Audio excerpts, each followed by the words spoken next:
It's great to have you here. Very nice Thursday outside. Got a good fall afternoon. Good news for the Golden State Warriors. We're going to get the starting five rolling out tomorrow night against the Denver Nuggets. Clay has been cleared. Draymond obviously returning. And that's going to make an interesting sort of game to not only watch, but there's now the game within the game. What is the on-court demeanor between Draymond, his teammates, specifically Jordan Poole like? There's going to be forensic scientists watching that one. There's no doubt about it. We got ourselves a very interesting, maybe not so sexy, but very interesting game against the Atlanta Falcons coming up for the 49ers this weekend. And today is Meet the Rookie Day here on 95.7 The Game. And I'm not talking about Larry Krueger, who's back on in. He's no rookie, crafty veteran. Good to see you again, Larry. Thank you so much for popping back in for Ray. Good to be here. We're going to have Patrick. Happy Thursday. Yeah, happy Thursday.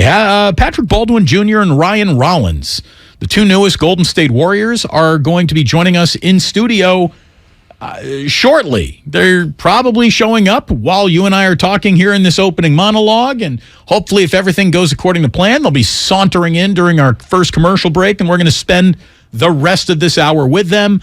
But you know how the world works, so we might be vamping a little bit. Luckily, we got a lot to vamp about before they actually get here, but I'm looking forward to meeting these two guys. It's been a very interesting week or two for rookies, you know, hearing all about the Warriors culture, and then this happens. Exactly. Welcome to the NBA, you know. I bet you they were probably wowed by the facility and probably eyes wide open when they witnessed the whole Draymond Poole thing, but I think the Warriors went 2 for 2 there. I think Rollins has got a beautiful mid-range game. And did you hear the story about how Kerr went up to Mike Dunleavy? Kerr was on an exercise bike during the finals. And, of course, the draft and the finals almost were wed together. It was like finals and like a day later there was the draft. So the Warriors had all these guys coming in for workouts. And Kerr says to Mike Dunleavy, "Who's that guy? I kind of like that guy." Ryan Rollins. And the Warriors wind up trading up, despite the fact that, you know, Joe Lacob didn't want to, you know, they already had a humongous tax bill, but he paid even more to get a second-round pick, which shows you that Joe Lacob, Damon, is all about the W over greenbacks. Paid a little extra, got Ryan Rollins, and we'll see. We'll see what they've landed. I'm eager to see him this year on the floor. Patrick Baldwin Jr. is sort of a fascinating study within himself, too. This is a guy who was getting offers from every blue blood college that you can imagine. He was being touted as, you know, an NBA future prospect when he was in his early teens. As a 5-star recruit, he goes to University of Wisconsin-Milwaukee because his father was the coach at the time. He stays home. He plays for his dad. I don't know if that necessarily was a good situation for him because that's where an ankle problem that continued to linger through his whole year. The young man bets on himself, says, "I'm declaring even though I just had a less than robust mid-major type of season." The Warriors pick him, and I got to tell you, in the little bit that I've seen him on the floor, this is an NBA player. This is an NBA player. There's no doubt he has the ability to be in this league. And for guys that you find at the back of the draft, and usually in the second round, you can almost write them off before they even get to the league. These guys, I don't know how much of a role they're going to play this year. Cracking minutes for the Golden State Warriors will not be easy for anyone, really, other than, you know, our established group that isn't going anywhere. So the path that these guys took to get here is interesting. The beginning of their Warrior career has been like, it's just insanity. And this is a team and a franchise that prides itself on not being an insane franchise anymore. And they got thrown right into the grease fire that was Draymond punching Jordan Poole at practice. And the two of these guys have now a year to embark on and how they're going to be used, what the Warriors' plan is, how much they know about the Warriors' plan for them. Hopefully they're going to be willing to indulge us with a few answers to our questions. And, you know, we're not going to put the full court press on these two rookies. One kid is 20, the other is 19. But but I want to know exactly what Draymond and Jordan Poole said, and hopefully they'll tell us. Yeah, exactly. And it's 15 minutes away. Don't go anywhere. Right. Now, I mean, I'll tell you about Baldwin. The thing I love about Baldwin is just if you watch him shoot the ball, I mean, it's pretty. He's got a beautiful form, really, really nice form. And he played on the ball last year, where he will not be playing. This is just a guess, but I don't believe Steve Kerr will have Patrick Baldwin Jr. playing on the ball. Is he a 4? Is he a 3? Is he a 2? I think he's a stretch big. I think he's a stretch 4. Who's got great basketball intellect. So I mean, this kid got a full ride offer to Duke as a high school sophomore. Yeah, passed up a full ride to Duke. Passed up a full ride, I think, to Georgetown to go play for his pops. It didn't necessarily work out for either him or his dad. It wasn't a great year, but you know what? He did get a chance to play on the ball, and now he declared for the NBA draft, and he winds up, with the NBA champions, and he's got a high basketball IQ. So who knows? Who knows? But I mean, a very skilled player who's 6'10" and knows how to play, and I'm eager to see what these guys look like. I don't expect either of them to get minutes, but the question is, will they spend more time with the Warriors, or will they spend more time at Santa Cruz? That's kind of the beauty of Santa Cruz right now, Damon, is that if you're a team, you got options. You can put them in Santa Cruz and let them develop. You couldn't do that, 10 years ago. And I think it's to the total benefit of these young players.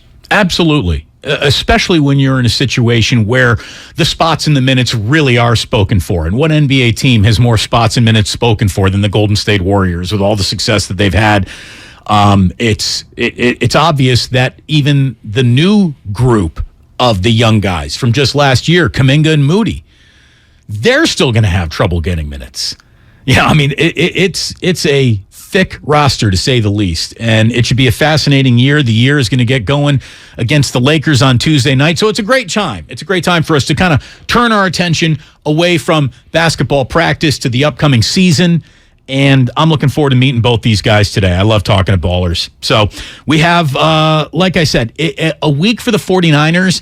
That it's too bad that they were in West Virginia.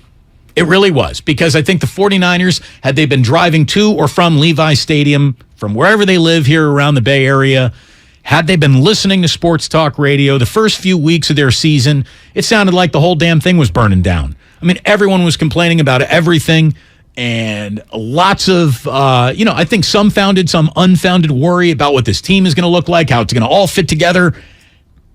They just played such a comprehensively good game against the Carolina Panthers that they basically have removed themselves from this conversation. Obviously, Draymond helped them off the page as well there.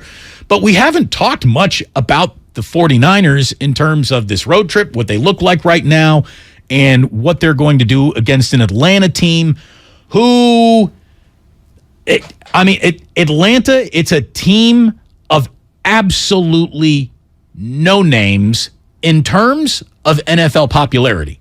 I mean, there are very few Atlanta Falcons sprinkled around fantasy rosters or being considered in fantasy drafts. What they have is a run game. What they have is decent trench play, kind of on both sides of the ball. What they have is Cordero Patterson, but they don't have him right now, and they won't for the 49ers game.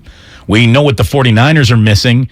It's a tough game to handicap, only because I don't really know what the Niners are kind of rolling in with, and I know so little about the Falcons.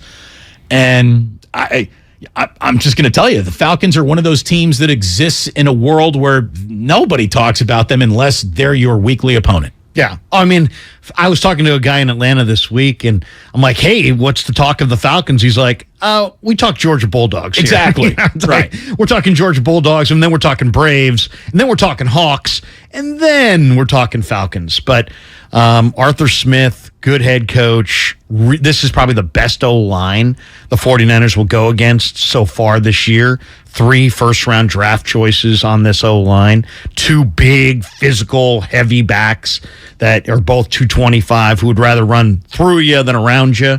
But no Kyle Pitts. You already mentioned no Cordero Patterson. and they don't have the killer edge rushers that the 49ers have faced against the Rams and even against Carolina with Brian Burns. So Marcus Mariota has never been on my look out, he's on the schedule list. I don't think he's mobile, but he's not a bad player. He's not a scary player either. He's Marcus Mariota. He's there. Exactly. He's there. You got to account for him in the run game. He is mobile. They do have a nice red zone guy in the SC wide receiver, Drake London, and they'll throw it up to him kind of like a basketball player. He doesn't separate a whole lot, Damon, but he posts up like a basketball player on the low block in the red zone. So Drake London in the red zone, some bigger backs, pretty good offensive line.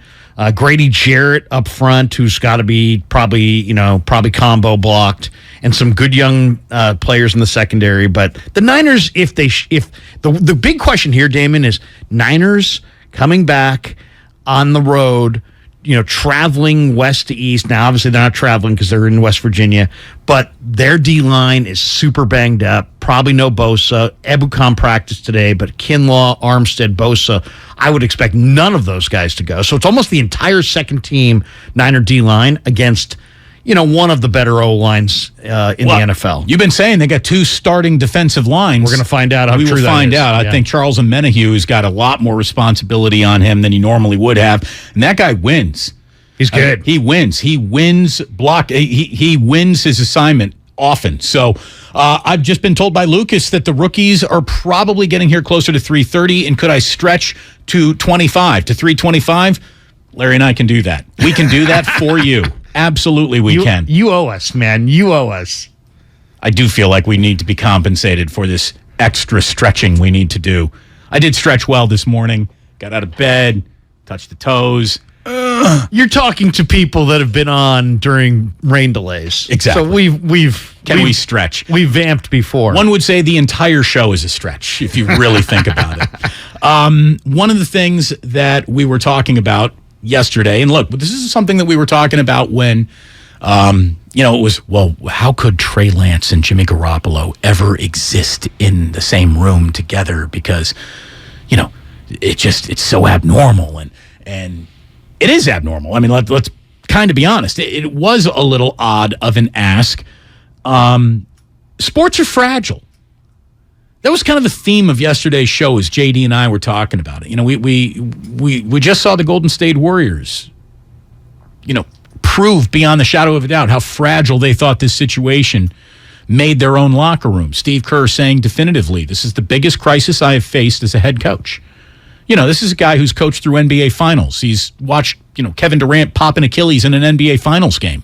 This is someone who has seen it all, done it all. As a player, as an NBA entity, Steve has been around the block a million times. And for him to say that a practice punch turned his life into the biggest crisis, he's had to face professionally, I mean, I thought that was a huge admission of just how fragile it all is. I mean, you're dealing with egos and reputations and team chemistries, and this goes for all sports. But it seems to be even more fragile in the NBA because there's fewer bodies, which means the fewer number of bodies have more influence on what happens. You can get lost in the shuffle in an NFL locker room. You really can't in an NBA locker room. It's bigger family versus smaller family. The NBA is a smaller group, so it's a tighter, smaller group of people. It's like taking a 6-person class at Santa Clara as opposed to taking a 2,700 person class at Berkeley. You could probably get away with maybe saying some things in the back row in the 2,700 room auditorium at UC Berkeley that if you're in a 6-person class at Santa Clara, everybody in the entire room is going to hear everything you say. And if you're not in class, people are going to notice. Hey, Damon wasn't here. Larry wasn't here today. Right. Because it's a 6-person class. And I think the NBA in a lot of ways is the same thing. It's 15 players, maybe about 15 coaches, but you know what I'm saying? It's a small group compared to 100+ people involved in an NFL endeavor.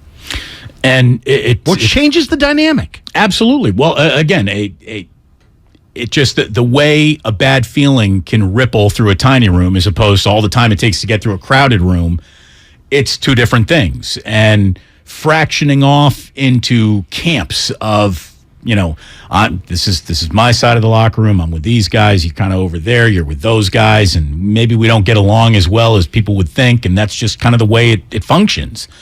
But sports really are. We look at these teams. They're big, powerful, strong human specimens. All coaches talk tough and gruff, and you'd assume that, the way that these teams are propped up by marketing and social media, that everything is just fine and dandy all the time. And man, look at how great everything is around here. But you check behind the curtain. These are fragile operations that are held together by backdoor negotiations, by strings, by deals. And it's amazing how quickly things can become out of balance.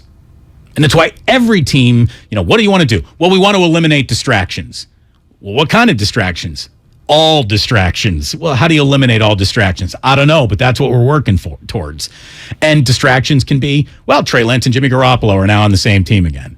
Distractions can be a guy punched someone at practice. The 49ers for a minute there, it was said, they got a little bit of an issue because Brandon Ayuk and Fred Warner, they got a lot going on in practice against each other. And you could even see in the NFL where on-field practice fights are kind of part of the day. The Niners even went out of their way to tell everyone they're good. And you had guys putting Instagram, stories, up together hey, we're all good. Look at us. We're good buddies. And teams need to constantly do that, to be in front of things, because you never know what could be the next thing that is about to blow up your locker room. And it's amazing how social media has just turned up the heat to a level that I don't think anyone could have ever really expected. And it's made all these teams react to it by, going in a harder, thicker shell than they ever did before. I can remember in the Kaepernick years covering the 49ers where Kaepernick would literally be holding court in the middle of the locker room, and you'd have some linemen kind of muttering, obscenities with their towel around their shoulder, walking to the shower. Not that they were against Kaepernick and his message.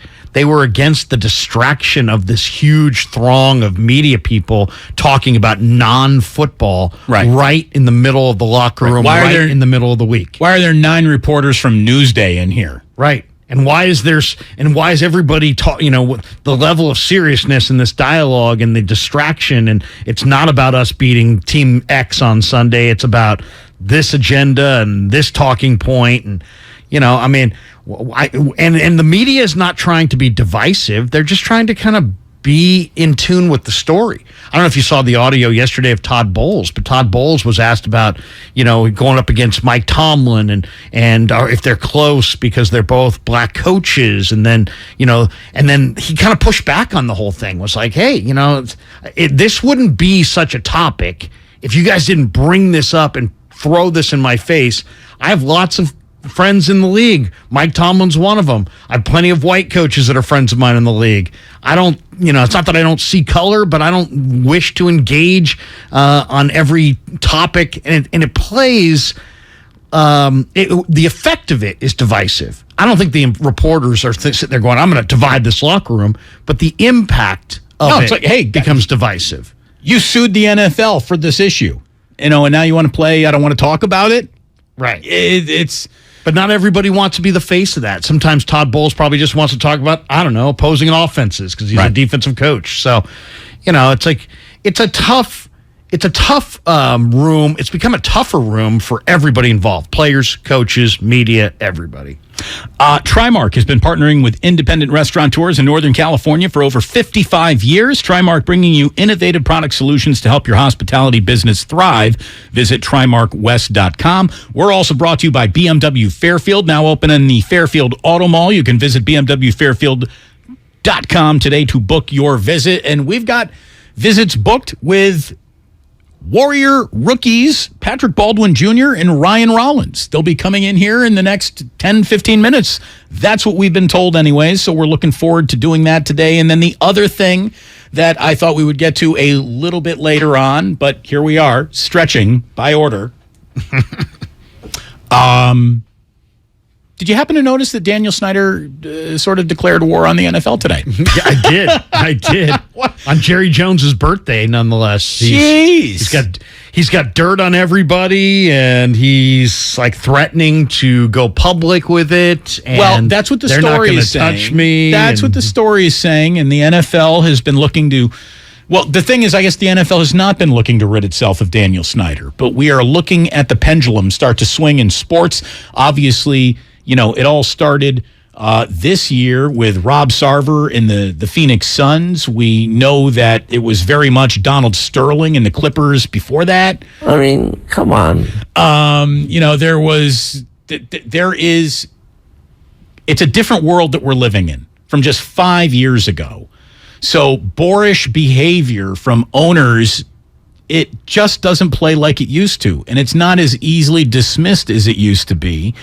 And the media that has its fangs out for these stories has a million. Daniel Snyder is like a man of 4 or 5 different NFL equivalent of Watergates with all the things that he's done, including not getting a stadium done, really upsetting local politicians, culture issues, questions. Exactly. Just a constant state of making women in his organization deeply uncomfortable from not just playing grab ass with the cheerleaders in the luxury box, but maybe even sexually assaulting a woman on his own plane, allegedly. 600,000 emails that were scoured through only to find that John Gruden was the only one who was actually blamed. Right. I mean, that right there made a lot of people say, what about those other 599,000, emails that we didn't find out about?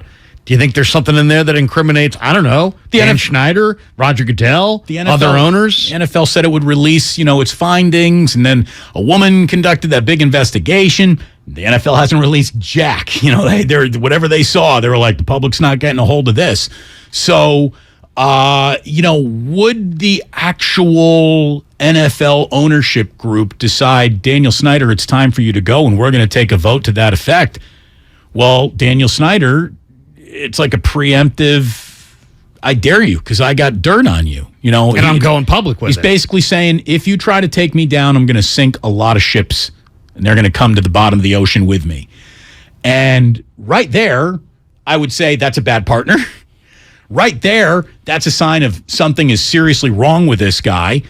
And what happens next is absolutely going to be fascinating. Daniel Snyder and his wife will not meet with media, will not hold a press conference, but through their own law firm have issued the statement like, of course, all of this is a lie. We don't have dossiers on anyone. It's all just nonsense. It's a coordinated attack against us, yada, yada, yada. But let me tell you, Larry, if I am only speaking to you through my attorney, I don't want to say I'm guilty of something, but something has gone so seriously wrong that if I'm not even willing to talk to you, just talk to my lawyers. And that is apparently how it is existing for Daniel Snyder, his wife, and the media going forward. Like they will be making no more. There is no there for this guy to be owning an NFL team because he can't go out on the field without getting booed mercilessly everywhere he goes. He's a pariah in every room he walks into, including now apparently the NFL owner's room. So where this goes, I do not know. Ray has always said, and he's pitched his tent, that NFL owners won't remove anyone who isn't costing them money. Well, first of all, but Daniel Snyder is now costing the NFL money. I would even go beyond that. I don't think it's only about money. I would say they don't want to set the precedent that an owner should be forced to divest himself of his franchise for virtually any reason. Really. They really don't want to see that. And I guarantee, I'm really eager to see where this goes because he claims he has dirt on other owners. They're enormously powerful people, incredibly rich. And he says he's got dirt on Roger Goodell. And the quote is, the NFL is a mafia. All the owners hate each other. And a veteran owner said, that's not true. All the owners hate Dan Schneider. So what happens? Where does this go? Does it suddenly disappear? Or is there another force beyond? You would think that other owners may be incentivized to make this whole thing go away and have none of these revelations bubble to the public surface. we'll see if they get their wish. Battle lines are being drawn. Battle lines are being drawn among NFL owners. I know that there's an NFL ownership meeting coming up soon. But they're not going to address it at that meeting. No. They announced that today as well. Yeah. So let's see where this goes. But the story that is in ESPN.com today, it's even better than the headlines. Like, I got into it. I sat down and I gave about 15 minutes to it, and I read the whole thing. It's interesting. And the case against Daniel Snyder being a good guy could not be made by anybody. I mean, there's nobody. There's nobody who could sit down and try to prove to you in a court of law that Daniel Snyder's got this right. And he's totally getting screwed over by a jealous NFL ownership around him. Like, he is... Look, we have our own terrible owner in John Fisher. John Fisher looks like... He's the SI Man of the Year compared to this guy. John Fisher is Joe Lacob compared to Dan Snyder. Yeah. Dan Snyder, think about just the football side. Jack Kent Cooke owned that franchise. They were a model NFL franchise. Huge. I'm not saying they were as iconic as the 49ers, but they were right there. They were right there. They were in the crown jewels of the league. Right. As respected for their football side and their business side as almost any franchise. And then Snyder bought them. And look at the backslide on the field. Look at the backslide of their image. I mean, if you're an NFL owner, you should have a vested interest in him selling that franchise. That's a that's a huge money, potential that's not being fulfilled right now. Every graph of success you can be measured by: revenue, local revenue, national interests, TV ratings, ticket sales, record. It's like a slide downward since Daniel Snyder took over. I mean, the numbers do not lie. So, Patrick Baldwin Jr. and Ryan Rollins are coming on by in just a little bit. We're going to get to know the Warriors rookies, see what their lives are like now that they're in the NBA. I know that Jimmy Garoppolo has talked today. Steve Kerr has talked today. We had a great interview yesterday with Jeff Wilson Jr. We're going to have to get back into that sound as well because he was fantastic. And we're just underway here this afternoon. It's Damon and Larry, Damon and Ray here on 95.7 in Game. It is good to have you along with us. We are brought to you by Lucky California. 1, 2, 3, 4. The red and gold have found their recipe for success. Mayfield is brought down at the 21-yard line. Ofunga. It's a sack for the San Francisco D. The Niners ground and pound the Atlanta Falcons. San Francisco has run away with this one. The best 49ers coverage is right here. That's crazy. On 95.7 The Game. At Lucky California, every day is full of fresh possibilities. Try their USDA Choice Beef. It's deliciously tender and marbled for flavor. This week, Choice Beef New York Steak, bone-in, is just $5.99 per pound in the Max Pack. Lucky California. Come see what's fresh. If you're a professional builder or designer, here's some good news from Golden State Lumber. Their relationships with Capital Lumber, Cal Cascade, Humboldt Sawmill, and others have led to an increase in lumber inventory. Golden State strives to deliver most materials the next day, if not the same day. Be sure to download the Golden State app, which provides access to hundreds of resources. Find it at goldenstatelumber.com. For 3 generations, Golden State. When you succeed, we succeed. Everything, our farm, our stand, our pop-up shop, it really all started when we discovered the benefits of local, raw honey for our family. And then we decided to turn it into a business. We were looking for something to help us get up and running. So we got the Chase Business Complete Banking Account. It's more than a bank account. It comes with Quick Accept, which lets us take card payments anytime, anywhere in the U.S. using the Chase mobile app. Plus, we get same-day deposits at no extra cost. For us, it's more than honey. It's about sharing a little sweetness with the world. Get the Chase Business Complete Banking Account with the essentials you need to help get your business going. Learn more at chase.com/business-complete-banking. Chase for business. Make more of what's yours. Quick Accept is not available in U.S. territories. Enrollment required. Usage subject to approval. Same-day deposits available for payments before 8 p.m. Eastern Time, Sunday to Friday. Fees and rates apply for checking and processing. Limitations and restrictions apply. Participants compensated. Merchant services provided by Payment Tech LLC and WePay Inc. Subsidiaries of J.P. Morgan Chase Bank and a member FDIC. Hi, this is George with Left Coast Buyers. We buy properties all over California. If you own a house or an apartment building and want to sell it fast at a great price, call us at 925-434-5000. We can pay cash and close in as little as 7 days. We buy properties in any condition, any price range, and can help you in any situation. Do you own a property that is run down and needs thousands of dollars in repairs? Are you out of time, money, and energy? Let us help. Are you looking for an easy way to get top dollar for your property and sell on your terms and timeline? Well, call Left Coast Buyers now at 925-434-5000. We can solve any problem. We buy divorce houses, inherited houses. We even buy vacant houses and abandoned houses. Do you have a tenant who hasn't paid rent? Are you behind on property taxes, mortgage payments, or even facing a foreclosure? Even if you're just nervous about capital gains or an upcoming recession, we've seen it all. So if you or someone you know owns a property and needs to sell, call Left Coast Buyers at 925-434-5000. That's 925-434-5000. Score big with Xfinity Internet. It's made to do anything, so you can do anything. Supercharge your home with the game-changing speed of supersonic Wi-Fi. With 3 times more bandwidth, it covers the field and then some. And blocks billions of threats with advanced security that helps keep you protected at home and on the go. If you're keeping score, that's internet that does it all. That's unbeatable internet from Xfinity. Learn more at Xfinity.com. Restrictions apply. Not available in all areas. From abortion to inflation, the issues in elections across the country have far-reaching implications for the Bay Area. We're breaking them down on The Home Stretch, Odyssey's new original political podcast. I'm KCBS political reporter Doug Sovereign. Each week, I'll talk with a range of experts to give you a no-fuss 15-minute download of the most pressing issues on this year's ballots. KCBS delivers all news all the time on the Odyssey app. And listen to The Home Stretch on the Odyssey app or wherever you get your podcasts. The roar of our engines, the pump of our heartbeats, the pedal to our metal, the sparks that ignite us, the pistons that push us, the passions that drive us. From the feelings that move us to the places that pull us on the roads that unite us.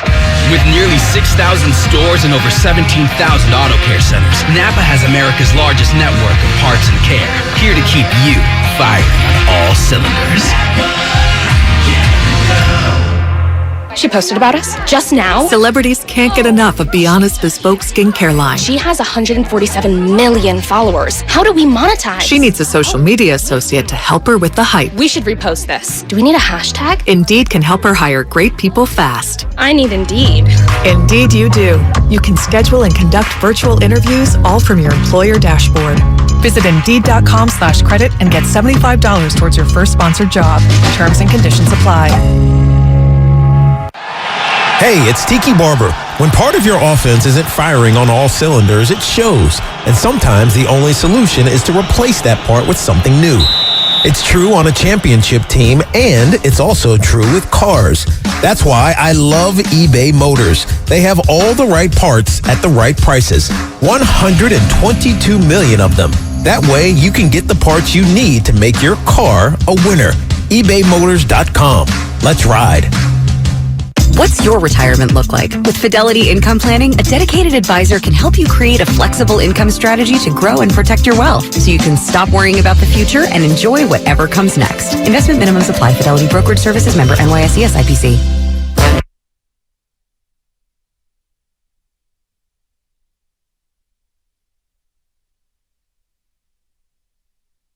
Now back to Damon and Ratto on 95.7 The Game. Brought to you by BMW Fairfield. Now open in the Fairfield Auto Mall. Visit BMWFairfield.com today to book your visit. It is really good to have you here today. In a few moments, we're going to be joined by Patrick Baldwin Jr. and Ryan Rollins of the Golden State Warriors today, Larry Krueger, by the way, in for Ray Ratto today, and Steve Kerr talking about how Draymond came back to practice today and things went very well. It felt like it has the last 8-9 years for me. Just it was a good day of practice. Great to have Draymond back. We had a good vibe. We put in a hard day's work, a lot of contact work. We feel like we have one level of conditioning left to one barrier to overcome before we're ready for Tuesday. So we kind of almost treated this as a back-to-back type situation with our game tomorrow and a hard practice today. So we got a lot done. It was a good day. The other bit of news that came out of today's practice is that Klay Thompson will be making his preseason debut along with Draymond Green tomorrow night against the Denver Nuggets. And as a matter of fact, they're going to roll out the starting five. It's going to be Looney, Draymond, Curry, Klay, and Andrew Wiggins, and Jordan Poole's going to be coming off the bench. So it's going to be the first kind of, run through of what the regular season is going to feel like. Can't wait to see it. Can't wait to see this team defend their title. Can't wait to see the whole thing kind of come together.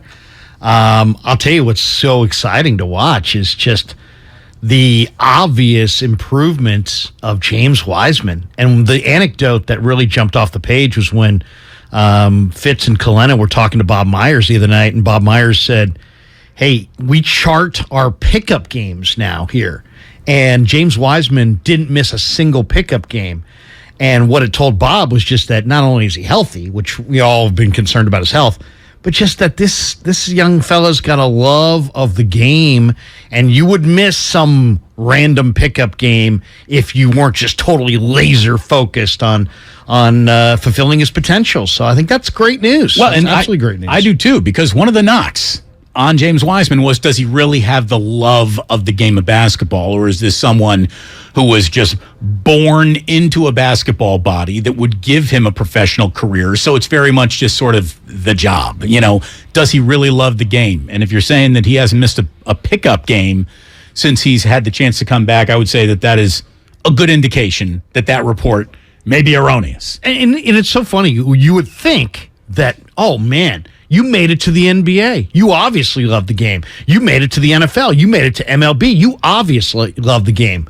And that's just not the case. Some people are so blessed with physical ability and talent that they can make it to the pros just on their ability. I remember Jeff Kent used to talk about how he didn't really love baseball. He'd be like, I kind of like it. It was like... Right. It was a job. It was like a job, yeah. And I sometimes I would ask guys, hey, what percentage of the guys you think really love the game? And I would say most of the answers I would get, like maybe 3/4, like 3 out of every 4 guys really loves it, because that's how hard it is to get here. But there's like 25% of the population of pro athletes that they're good, they're great, but they may not just have that burning passion for it. Well, and I wonder how much of that was just there from day one, and then how much of that becomes the result of burnout. Because these guys... Yeah, especially in baseball. In basketball, too, with a year-round AAU schedule. I mean, if you want to go ahead and concentrate on a sport... Specialize, you mean? And specialize in a sport, you can play that sport now year-round. And sports were really never meant to be played like that, especially by kids. Kids who were, one of the number one pieces of advice you would get from an awful lot of professional athletes who have risen all the way to the top of their charts is, what's a really good idea? Diversify yourself when you're a young man. Don't go ahead and just concentrate on one sport. Be someone who dabbles in a lot of things on your way, because... Play multiple sports. Yeah, you don't want to turn it into a job before you actually have to.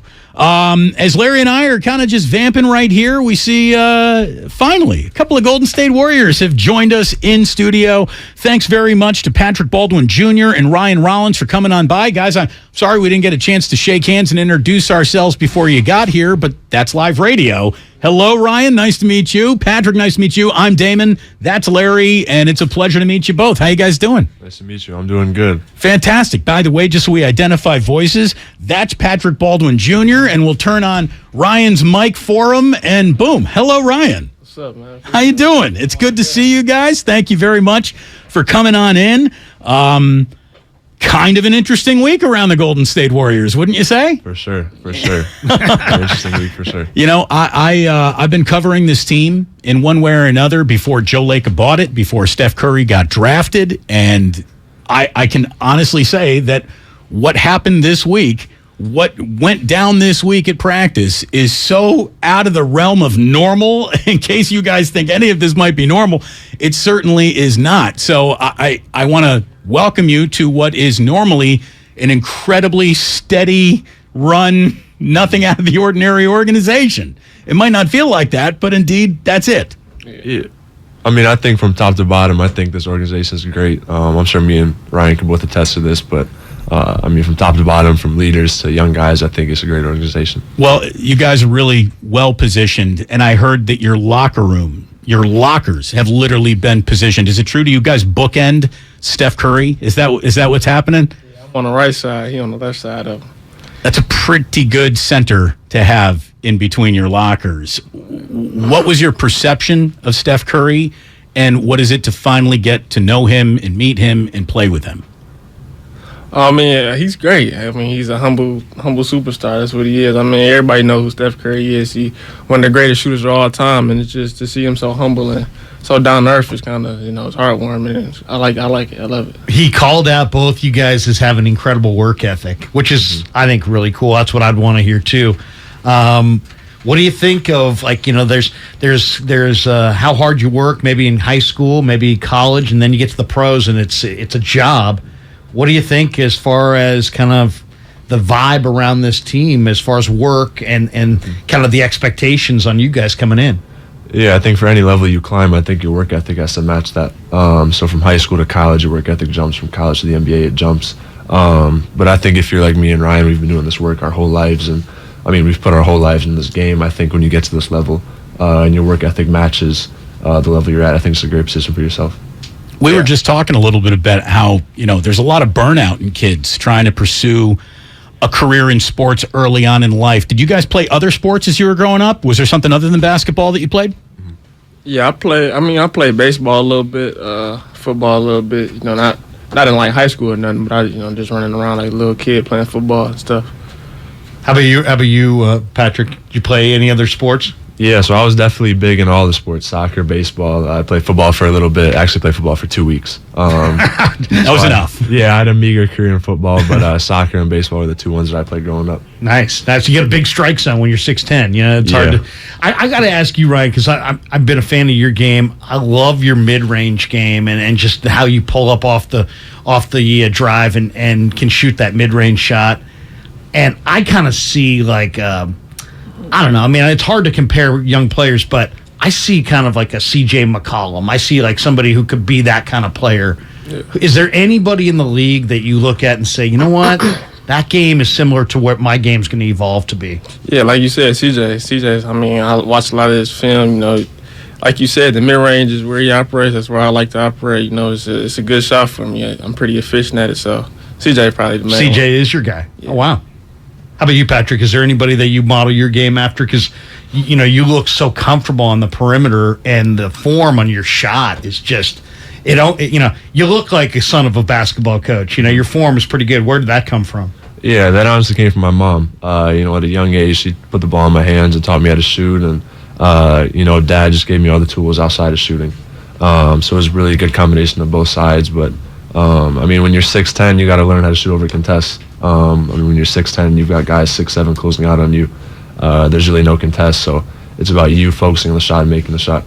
Patrick Baldwin Jr. and Ryan Rollins, nice enough to come on in today and introduce themselves to us, and we get to meet you finally.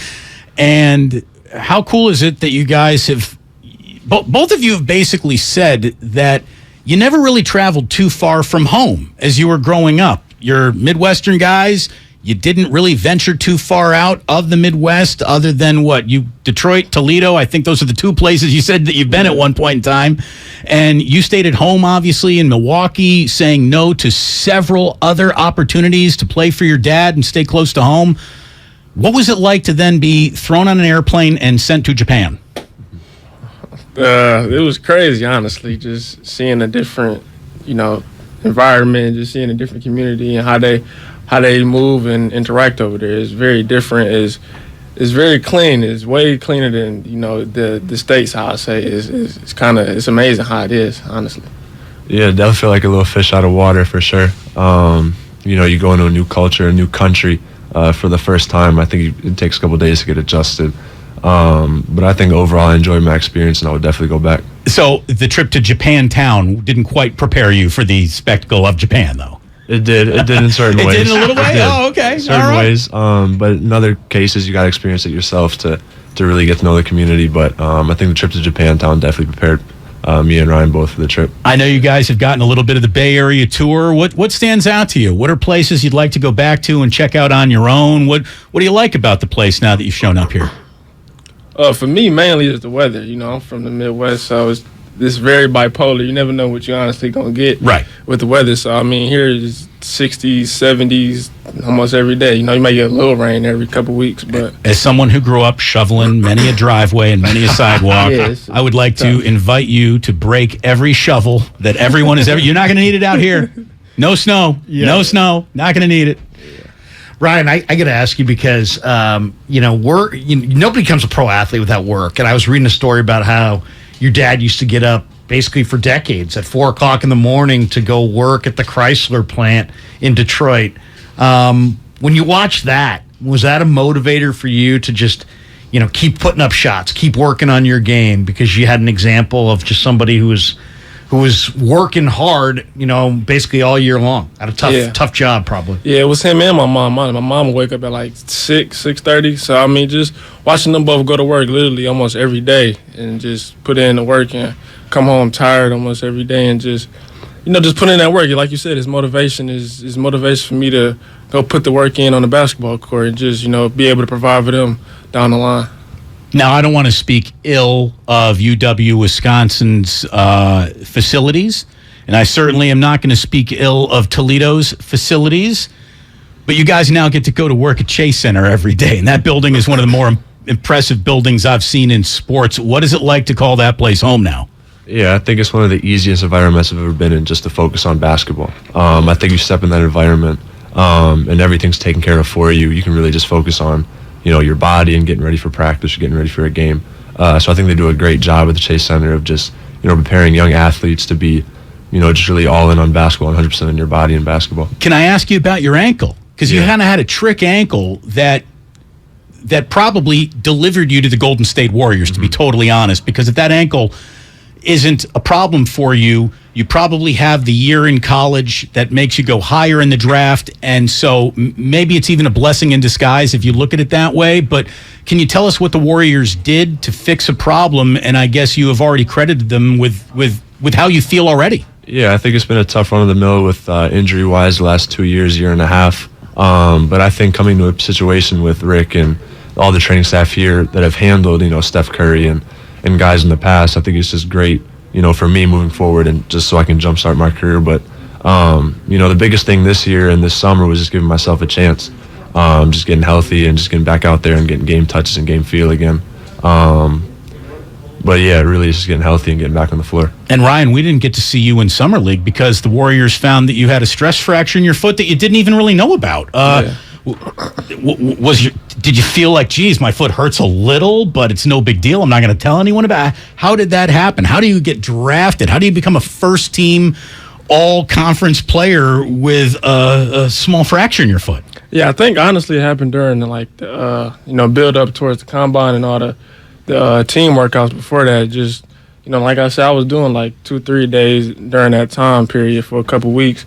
So I really didn't feel it. It was just like a little nag in my foot. Just I have a bunch of those. So I was just playing through it, and I really didn't think too much of it. But then they told me, I'm like, oh well, I really couldn't do nothing about it in this situation. So I just had to sit down and learn and do what I could. A question for both you guys: as you worked out for NBA teams, did you get a feeling that, hey, maybe the Warriors really are interested in me? Maybe this does happen. And when you were working out for other teams, did you get a feeling like, geez, this isn't working out? I don't think that this is going to happen. This workout went really well, but that workout over there did not go very well, and I don't think I left a good impression on them. Yeah, I think both ways you definitely kind of get a feel and gauge about how your workout went. I know there were certain workouts where, I felt like everything was clicking defensively, offensively, everything was going well, but they did end up passing me up. But with some teams, you do kind of look back and say, I could have done this or that, but I'm happy where I'm at, and I'm happy I landed here. Talk to us a little bit about your guys' path from high school, because I think it was interesting. You had an incredible senior year, Ryan, and 25 a game, and the big teams didn't come after you. You really were under-recruited, and I'm just kind of wondering if that put a chip on your shoulder. And then from your perspective, Patrick, I've heard that you had a full ride offer basically as a sophomore in high school to Duke, At any point, were you thinking, you know what, I'm going to go there. I'm going to become, one of the next great player for Coach K. Maybe you guys could talk about that transition from high school to college. Yeah, like you said, I was very under recruited, but I committed like after my junior summer, going into my senior year. So, before that, after my senior year, it was just I had already committed. So I was already playing, so it just was what it was at that point.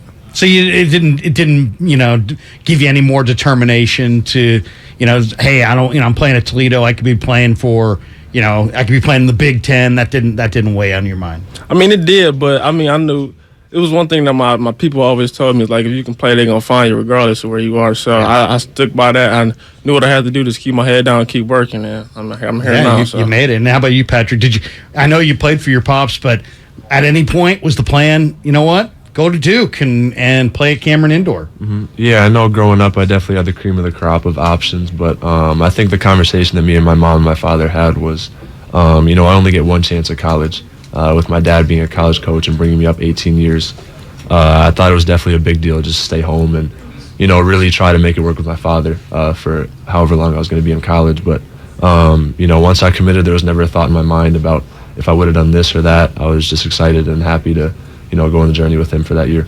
Patrick Baldwin Jr. and Ryan Rollins of the Golden State Warriors are nice enough to stop on by here in studio. And I think a question that a lot of fans have is how much has the plan the team has for you really been told to either of you yet? Because of all the basketball teams in the world, this might be one of the toughest to actually crack minutes on. I mean, it is a loaded roster.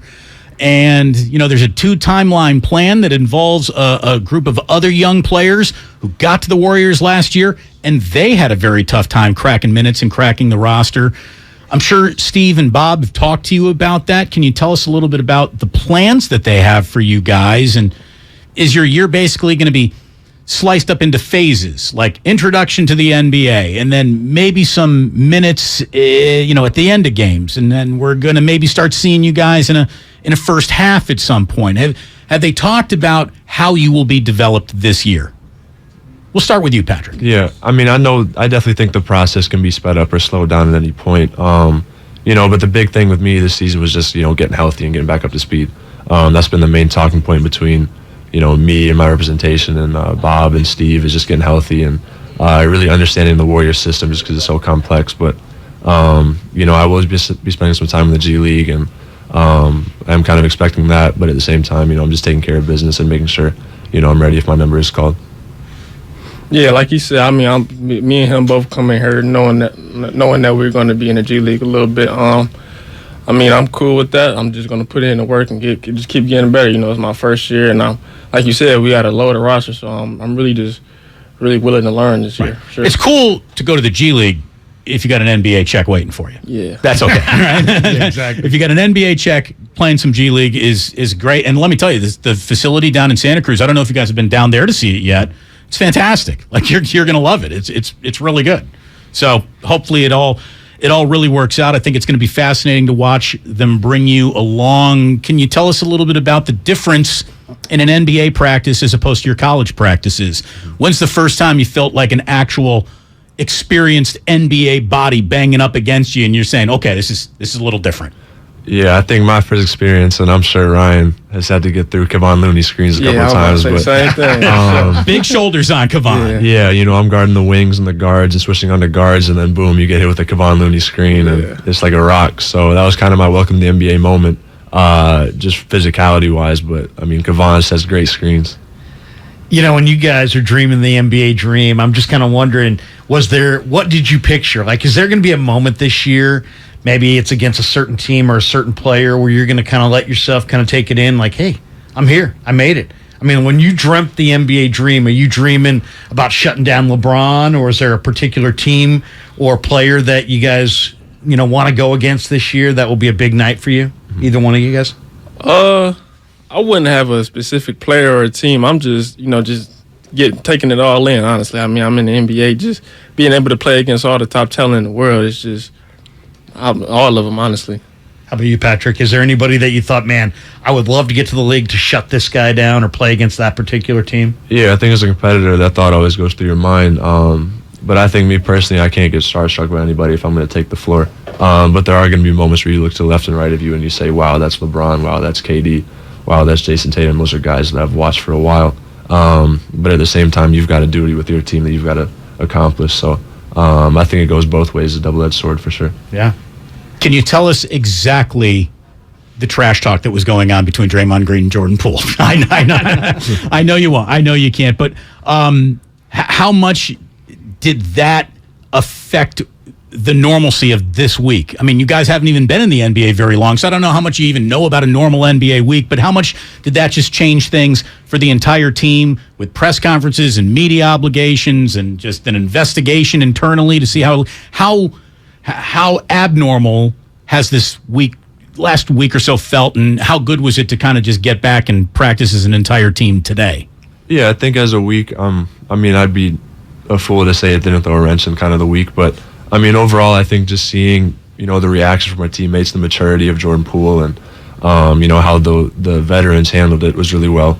Then finally getting all of our guys back together was great today, but it's great to have Draymond back, great to have JP in a good headspace, and I think we're in the right direction right now. The Warriors have had such good vibes for years. And there's a lot of, and this team is interesting because it's almost like two teams. You got a very young group of guys, and your guys are now part of that, and Kuminga and Wiseman and Moody. Then you got these guys, these guys that can almost coach the team. They've been in the league so long. What's the vibe like on a team that has so much wisdom, so many rings, and such an incredible group of young up-and-coming prospects? What's the mix like, I guess, in the room?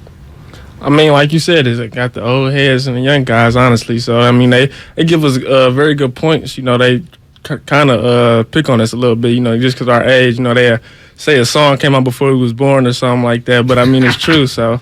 It's jealousy. Any good hazing? Any good hazing for you rookies? Nothing crazy. We just been carrying bags and, having pass up headphones and this and that. But nothing too crazy, though. No one's been sent out on a donut or a coffee run yet? No, I think Iguodala is the best hazing so far right now. What's he done? Just a couple of jokes, a couple of things with me. He'll make you caddy for him at some point, I'm he sure. Will, for sure. So I definitely have to get on the course with him. How about Clay pulling? It was you, right, Ryan, that was sitting on the bench? Oh, sure. Yeah. And the video caught that, and of course it went viral. Yeah. And you take your cushion and you're sitting off to the side. I mean, there's no option there, right? No, not really. I mean, just get up and sit on the floor, man. Ain't nothing you can do. So. Exactly. Has Clay invited either of you guys to the boat yet? Have you guys any invites to the boat? Nah, not from him, but I mean, I'm cool. How long? I've always asked this question. You're both elected president. Congratulations, you're president of the United States. How long do you have to wait before you ask your advisors, are aliens real or not? How long do you have to wait before you actually ask that question? You're president. They're going to tell you if it's real. How long do you guys actually have to wait before you can ask Clay if you can come on the boat? I mean, I don't know. I don't know the timeline on that. If I'm the president and they were asking about aliens, that's classified information, I got to know immediately. But with Clay and his boat, I'm not sure. Yeah, I don't know neither. How about dreams? I mean, when you guys are thinking about being here, there's the reality of it, and then you get to enjoy it from time to time. When will you guys or what point do you allow yourself to enjoy it and be like, you know what, the work, I'm putting in the work, but man, I'm enjoying that I'm an NBA player, a very select group of people. Mm-hmm. I mean, I take a court with a smile every time. There's never a dull day when you're playing basketball. And I mean that with the purity in my heart, but I think you just got to remain locked in, put in the work, and once that time comes and the ball stops bouncing, you can kind of sit back and enjoy it. How about you, Ryan? Have you taken it all in and said, man, I'm one of the best players in the world? I'm in a very select group right now. I do, like, before every game, I like to just sit there for a minute and just think about where I'm at and where I could be and stuff like that, just to appreciate how far I've came and just the blessings, how blessed I am to be here, honestly. But, like he said, you got to put in the work every day so you can't get caught on the ground easily. But I'll try to take a couple seconds, probably a minute or two, just to reflect on my life, honestly. Nice. Where were you guys on draft day? How'd you find out? I was at home, honestly. I was in Detroit and my family, whole family, not my whole family, but a lot of my family was around me, just waiting on my name to get called. And it was a great experience. It was just to feel all the love and support that I was feeling at that time. It was amazing. When the first round passed and you didn't hear your name called, were you prepared for that? Were you expecting that? And at any point in time, did you start thinking, maybe I should have gone back for another year? Maybe oh my gosh, my first round came and went. Now nothing's really guaranteed to me. Was there any, second guessing the decision? And then finally, when your name comes up, it must have been one of the greatest sounds you've ever heard. Yeah, for sure it was. But it wasn't no second guessing.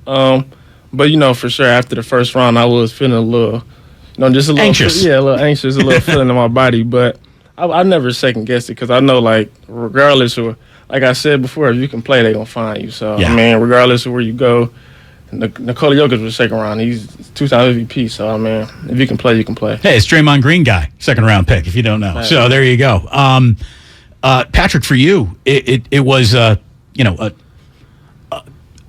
a rise through the recruiting ranks and prospect ranks, and you were considered a lottery pick at one point. And now you declare for the draft, and you see your name coming. Where is it? Where is it? Am I? What's going on? Did you get a sense of? Did you get that anxiety? Yeah, I think anytime you're in that position and you see different names getting called in front of you, I think there's always that anxiety. But as the draft kind of went on, it became very clear, kind of what teams were interested, and then. Right before that 28th pick, I got the call from my agent and said I was the pick. And I was around with my family and my friends and my teammates. And, it was just one of the best experiences of my life. It's got to be one of the great days. Mm-hmm. We can't relate. I had a fantasy draft once. That's as close as I get. So that's got to be an incredible moment. You picked the number 7, or it was assigned to you? I picked the number 7. Yeah. Why? I'm not really too sure. I just think it's a lucky number for me. It's popped up at moments throughout my life, and my grandpa's worn that number, and I just think it's a big number in my life. Number 2. Why, Ryan? My number. Did you pick it, or was it assigned to you? I picked it, but my number was normally 5. That was the number I had most of my career. But you think about it, 2 is the upside down 5 almost. So there you go. There you go. No, by the way, we got to pause real quick for a top of the hour station identification.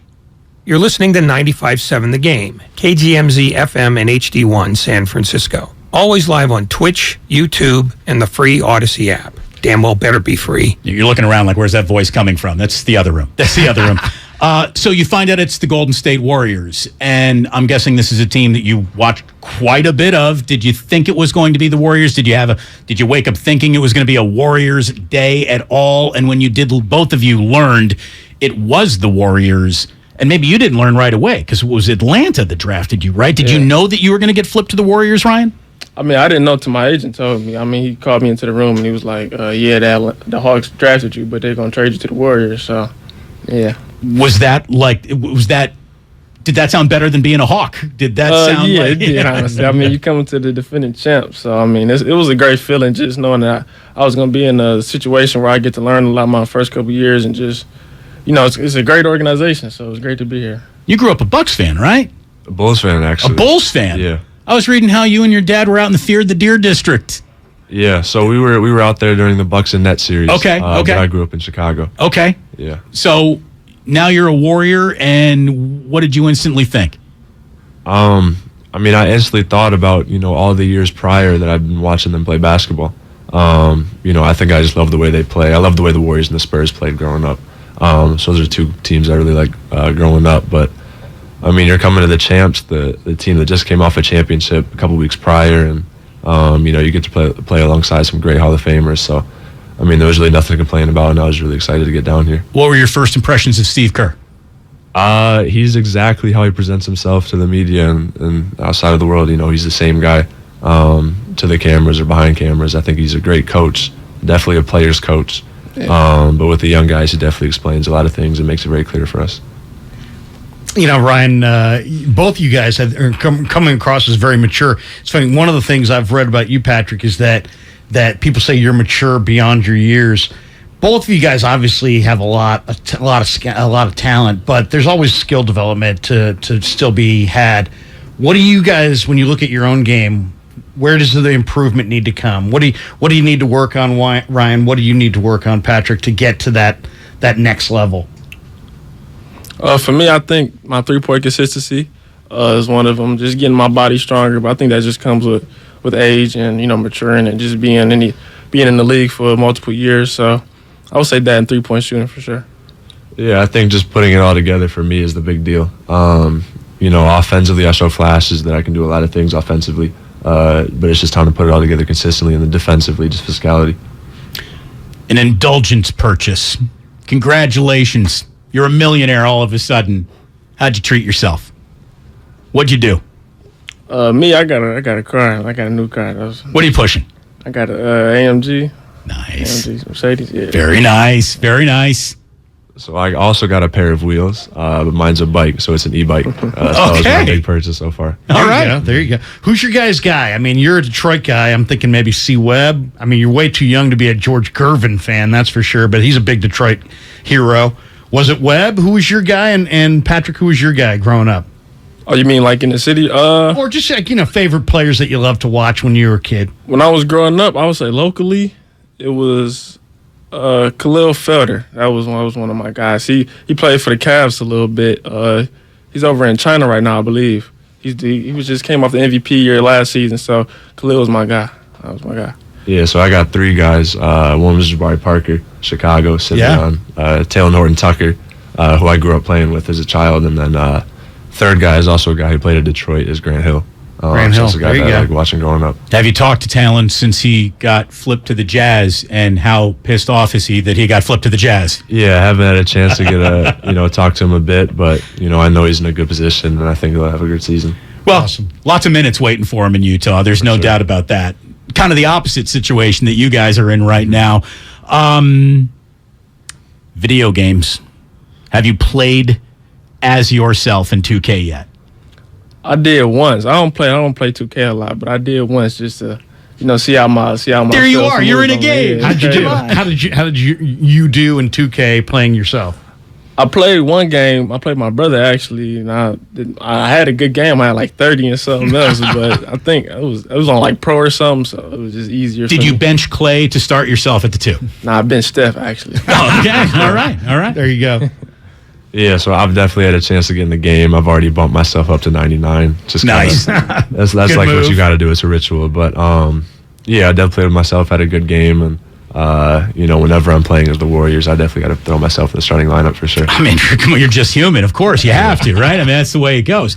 As you think about what this season is in your own mind, and then there's going to be what the season actually is. What is a success for you?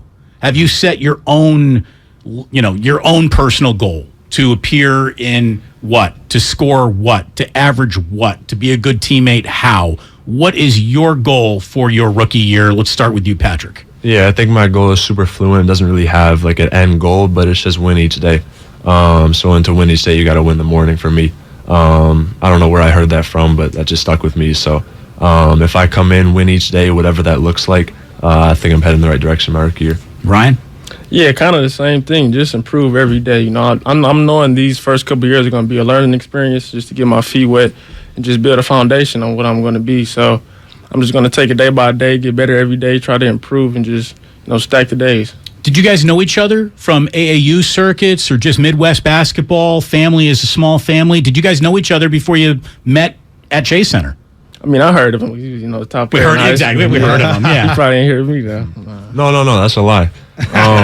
So I watch basketball, just period. So I had heard about this kid from Toledo. I was watching some film, just some Eastern Michigan film, and came across some Toledo film, but hadn't really heard too much about him. But I definitely checked out some of his games. Ryan, were you? I don't know if it came out. I was just reading something yesterday that the finals were going on. Warriors bring you in for a workout. Steve Kerr's on the elliptical, just off to the side while you're working out on the floor, and he says to Mike Dunleavy, "Who's that guy?" Did you have an idea, even at that point, that Kerr was kind of impressed by your game and during that workout? No, I didn't even see it. I didn't even know he was there, honestly, during the workout. But I did pretty good in that workout. So I mean, it was good that he was there. Yeah, yeah. What about pregame rituals or music, or like what gets you guys in the mode? But either going to high school, college, now you're in the pros. What's the essential thing? Is there something you got to eat or something you got to listen to before the game to kind of get your mind or body in the right frame of mind or ready to play? For me, I mean, the music is really just how I'm feeling on that day. I could go from R&B to Detroit rap to all types of stuff. So, I mean, it's just depending on the day and how I'm feeling. But like I said before, the ritual, I just like to take a couple minutes and just, reflect on where I'm at and just give appreciation and just, think about the full picture of everything. Yeah. How about you, Patrick? Yeah, one of my big things is actually visualization. So you just kind of sit down for 5 minutes, close your eyes in a dark room. You visualize makes, visualize misses, visualize rotations. So just when you step on the court, you've kind of already gone through those images in your head, and it's just kind of like clockwork for you. So that's a big thing that I do before each game, and throughout my career, it's helped me.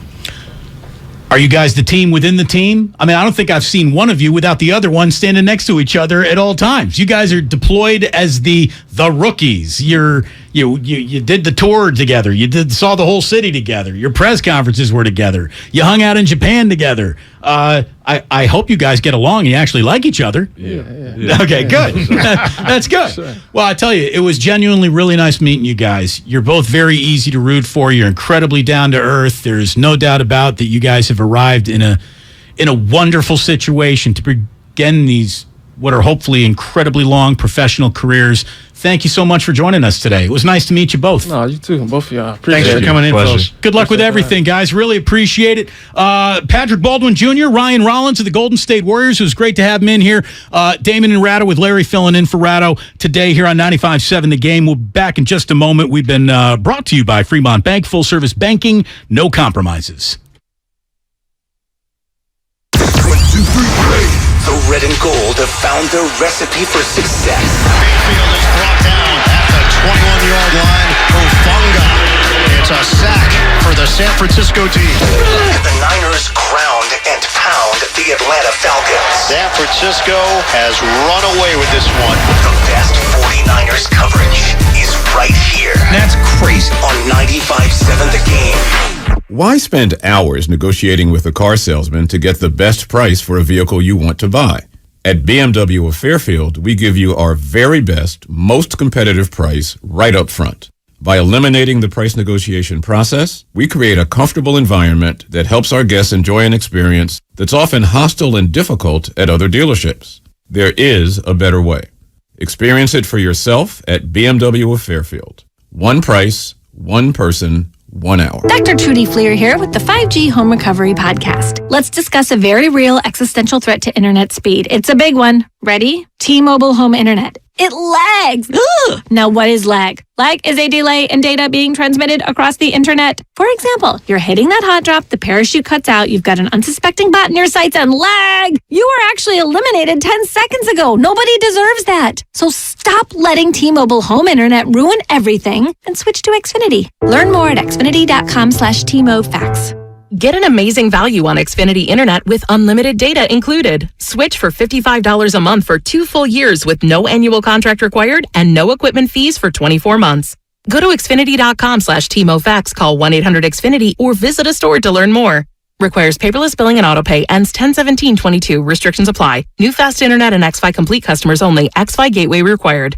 Taxes and fees extra and subject to change. After 24 months, regular rates apply to all services and devices. If you own a business, this has been a bumpy ride. From pandemic to inflation, I'm sure you could use a break. If your business has 5 or more employees and survived COVID, you might be eligible to receive a payroll tax refund of up to $26,000 per employee. The challenge is getting your hands on it. Hi, I'm Howard Mackler, and that's why I founded GetRefunds.com to cut through the red tape and get you the money. The team of tax attorneys we have put together are highly trained in this little-known payroll tax refund program. We do all the work, charge not a dime up front, and simply share a percentage of the cash that we get for you. Businesses of all types can qualify, including those that took PPP, nonprofits, and even those that had increases in sales. We have helped return over $1 billion to businesses, and we can help you too. Just go to getrefunds.com/sports, click on Qualify Me, and answer a few questions. This payroll tax refund is only available for a limited period of time. Don't lose out on up to $26,000 per employee. Go to getrefunds.com/sports. That's getrefunds.com/sports. Do you think all premium fuels are the same? Well, your engine doesn't. Shell V-Power Nitro Plus helps keep your engine running like new because it's engineered to defend against 4 main engine threats: gunk, wear, corrosion, and friction. So next time, choose Shell's most advanced fuel ever. It's fuel for thought. In engines that continuously use Shell V-Power Nitro Plus premium gasoline. Goody Nation is a nonprofit that connects small, diverse companies to big money. At one point, we had to send millions of dollars to 76 companies overnight, tracking every penny all on paper. I know, right? We don't do that anymore. Now we've got Bill. It knows where the money's going. Once we automated that process, we got more time back with our community. Bill is accurate, and that gives us confidence. Automate your finances with Bill. Learn more at Bill.com.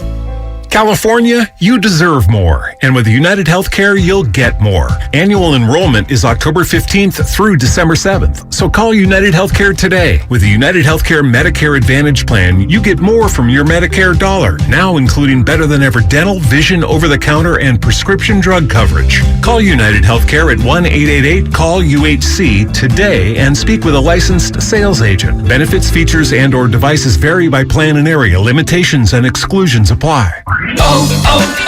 O'Reilly. It's Superstart Battery Month at O'Reilly Auto Parts. Get up to a $25 gift card after a mail-in rebate with the purchase of select Superstart batteries. For power, performance, and reliability, choose Superstart batteries. We also have battery solutions for many hybrid and electric vehicles. Stop by your local O'Reilly Auto Parts today. O'Reilly Auto Parts. Is there something really absurd that skeeves you out? Getting a paper cut on my eyeball. A fear you can't shake? I'm going to leak ocular fluid down my cheeks. It's going to go into my mouth and I will perish. Whatever scares you, I want to talk about it. Join me, Larry Mullins, on my new podcast, Your Weirdest Fears. Listen and subscribe to Your Weirdest Fears on the Odyssey app or wherever you get your podcasts from. Hey guys. This is Keenan Thompson. I have a problem with you. Yes, you. None of y'all told me that AutoTrader has millions of new and used cars that I can shop from home. I thought we were friends. I put smiles on your face, but I'm not smiling. No one told me that with AutoTrader, a dealer can deliver cars to my home or that I could shop by price on AutoTrader. No one. Consider this friendship that you just learned we had officially over. Finally, it's easy. AutoTrader. The new Google Pixel 7 Pro is super, especially when it's on Verizon, the network America relies on. It's supercharged, super powered, and a super... deal. You know it. Now, switch to Verizon and get the Google Pixel 7 Pro on us with select trade-ins and select 5G unlimited plans. That really is super. Yep. There's never been a better time to switch to Verizon. $899.99 device payment purchase with new smartphone line on select 5G unlimited plans required. $200 Verizon e-gift card with ported. Less $700 trade-in/promo credit applied over 36 months. 0% APR. Trade-in conditions and additional terms apply.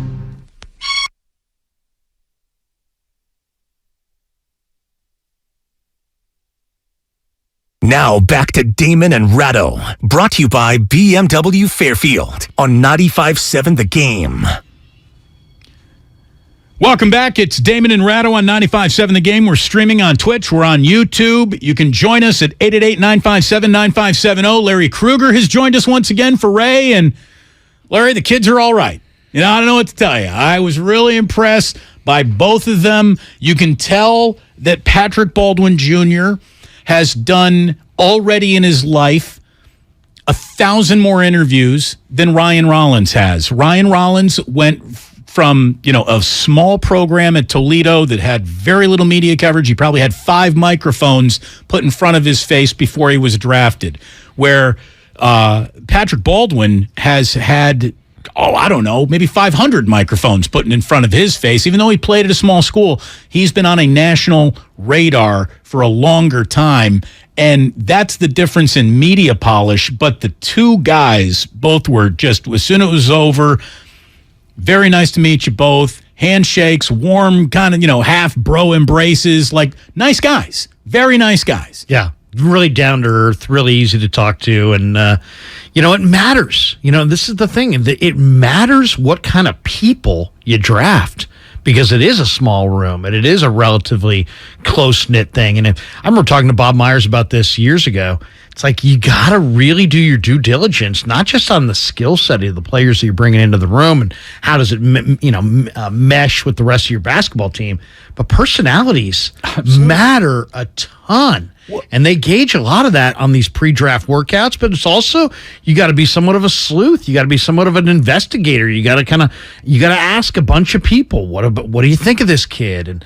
And so there's a lot to evaluate. And if you screw it up, either way, basketball-wise or personality-wise, you lose. Anyone who is working out for an NBA team, whether they made the team, got the job, or didn't, just your presence in that workout is 1,000% confirmation you can play basketball. Sure. Like, you can play. Like, you might not be an NBA player, but if an NBA team invites you to come work out for them, you can play the game. You have at least one or two attributes. The difference between a starting pitcher and a bullpen guy, do you have 3 or 4 pitches? If you didn't make it out of the bullpen or you didn't make it to the major leagues, maybe you only got 1 or 2 pitches. For NBA guys, maybe you have, there's no way to be in the gym working out without a supremely high level of execution in just one of the categories an NBA player needs to be good in. The question is, how many categories can you excel in at a great rate? And then again, are you cut out for it? Do you have a personality? I have, in my experience, met an awful lot of athletes who are incredibly self-destructive. They're their own worst enemies, and they just can't get out of their own ways.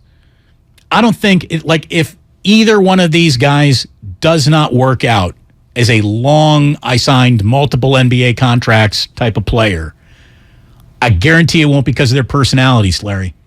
No. It'll be because something that just, it didn't happen. There was an injury, something else. But these guys are both wired, I thought, to be successful, and they got the right mentality. They're coming in with big expectations for themselves, but they're also humbled by being here and understand that everything the Warriors give them, they're going to have to earn. And sometimes you hit, and sometimes you miss. Jordan Poole, they hit, 28th pick.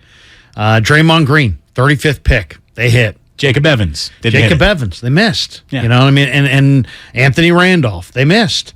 So, but what I see here too is that, they said goodbye to some really good basketball players, some key cogs. Let's be honest. GP2 was a key cog.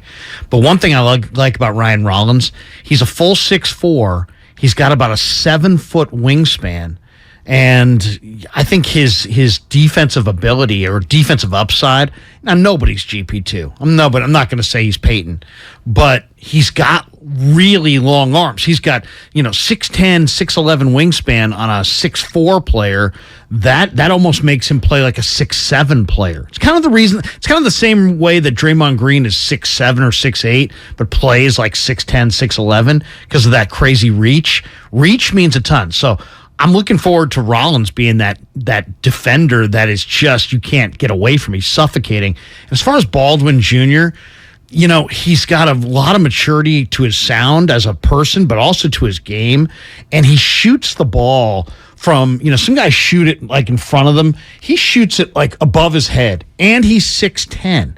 So you're talking about a 6'10" player who shoots it that far above his head. That means you got to really close out on him.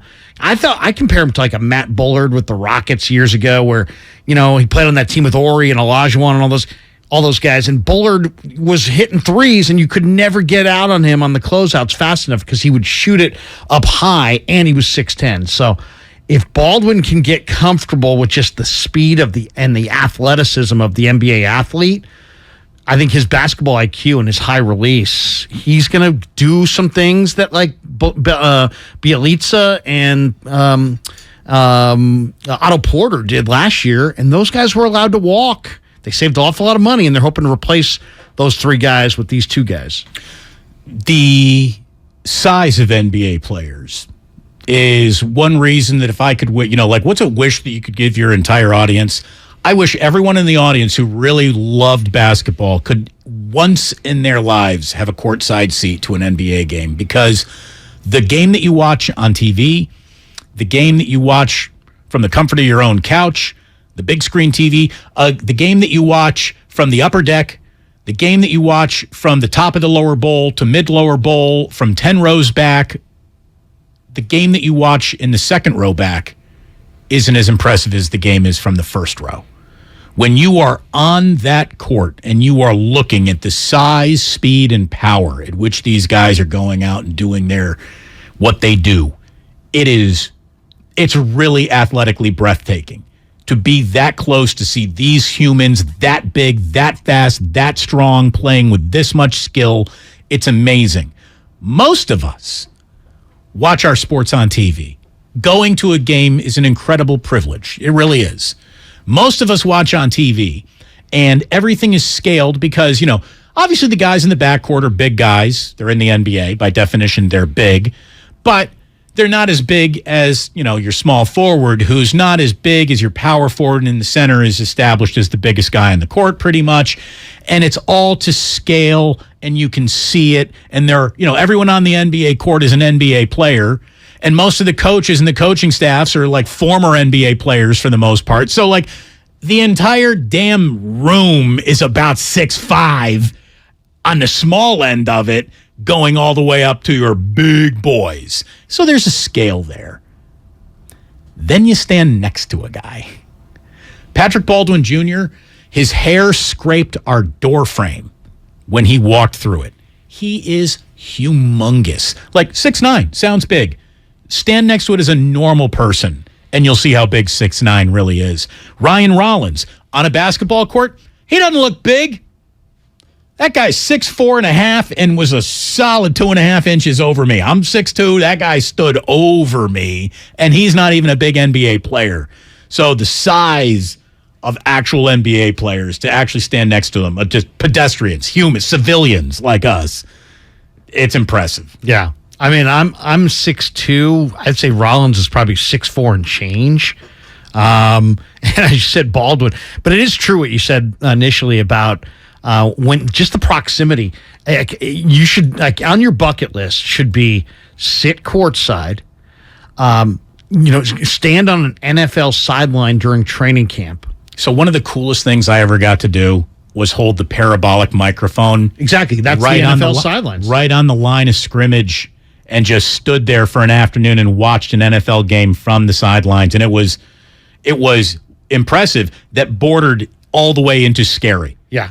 When those guys start coming at you, the ground starts to shake. The invitation to move comes through your feet because, again, the ground is shaking. Yeah. It's funny. I was commenting to some of the media people in training camp up in down in Santa Clara about this. I'm like, the most embarrassing thing is not getting wiped out on an NFL sideline. The most embarrassing thing is backpedaling, with all kinds of, fear when you don't get wiped out. Right. You don't want to, you want to try to step back casually, try not to, run feverishly.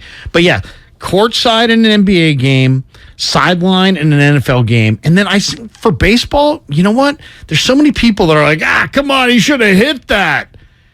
Get closer, or I would say maybe go to Wrigley, or maybe go to San Jose Muni. Go check out the San Jose Giants, where you're getting closer than what you get typically at Oracle Park, and just getting 20 or 30 feet closer, you will have newfound respect for how freaking difficult it is to hit big league pitching, or just sit down the line at one of the. I guess no parks really have the bullpen down the line anymore, but if you can find one that does.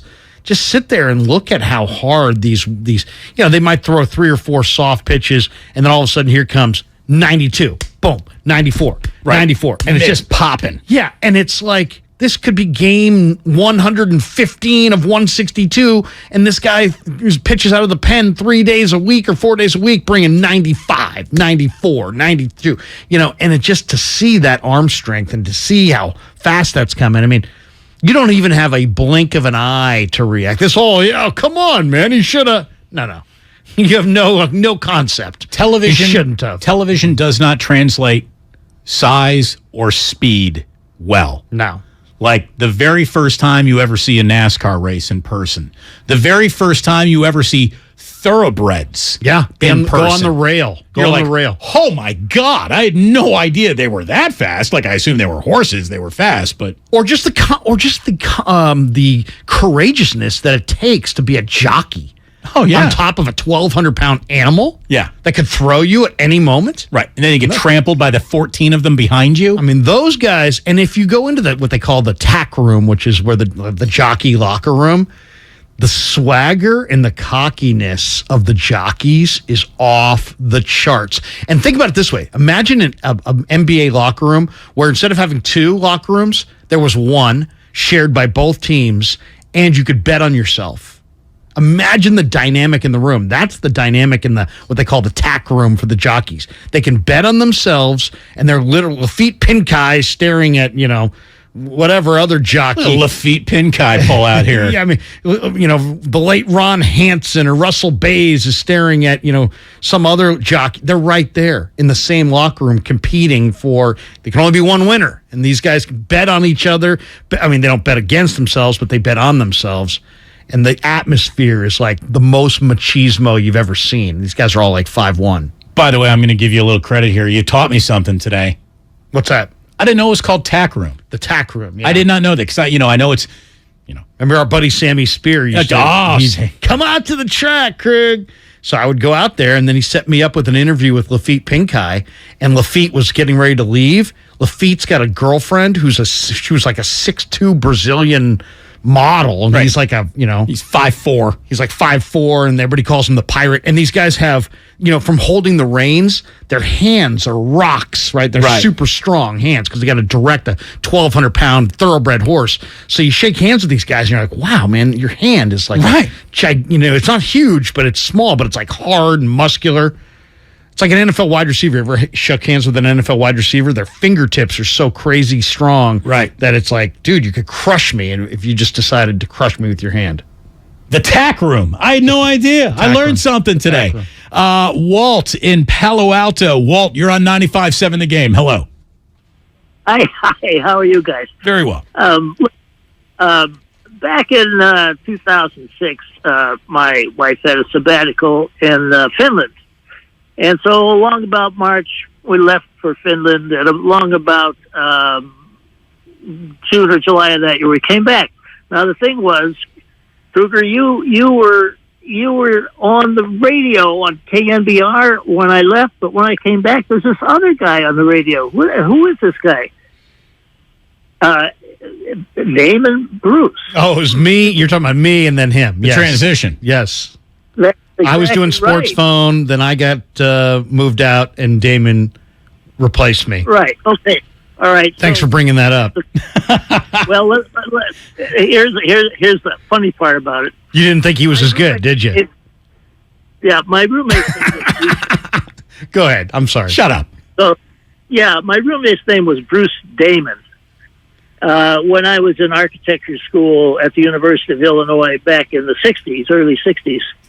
And I followed the basketball team there. And from that, Illinois had a team that was ranked about 17th or something in the country. But they played Iowa in their Big Ten schedule. And who should be on that team but Don Nelson? And Don Nelson. Now we're going back. Yeah, I feel like there's unnecessary details. Whose show did you like more? Who was the better sports phone host? Yeah, tell us who. Did you like the original or did you like the kind of the copycat that came after? I like the what would the word be? Acerbicness of you both. Oh, thank you. I've been told I'm very acerbic. I think, right, and I think you both.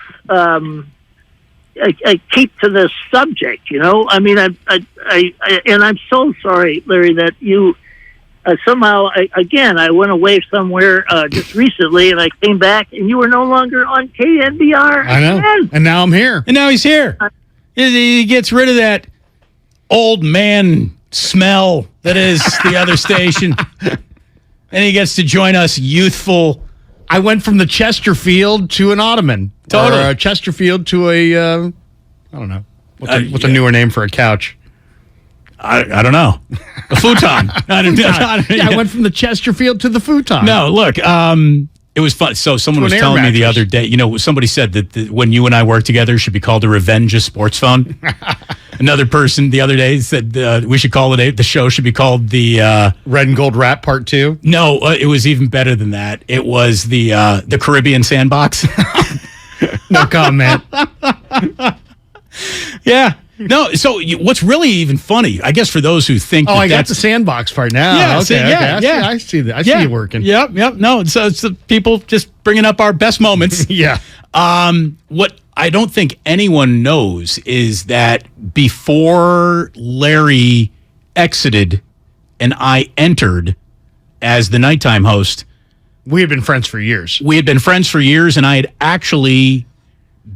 We worked together at Sports Byline, and I produced a show that you did with Mr. H. That's right. Who has since vanished into the ether, cannot be found or identified, which is the way he would have wanted it. Right. And Damon used to come in during the commercials, be like, man, I'm going to be somebody. We'd be like, get the F out of here. And we were very hostile. You were awful. But we also, when you would leave the room, we said, you know what? Someday that guy's going somewhere. Be like, shut the F up, Right. This was my rookie hazing, I guess. Yeah. But we were pretty nice to you, actually. But No, you weren't. No. But I wasn't nice to you either.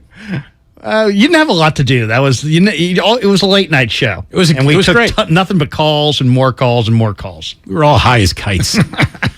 888-957-9570. Sue in San Jose, letting Larry know he's maybe not as smart as he thinks he is. Oh, here we go. How are you, Sue?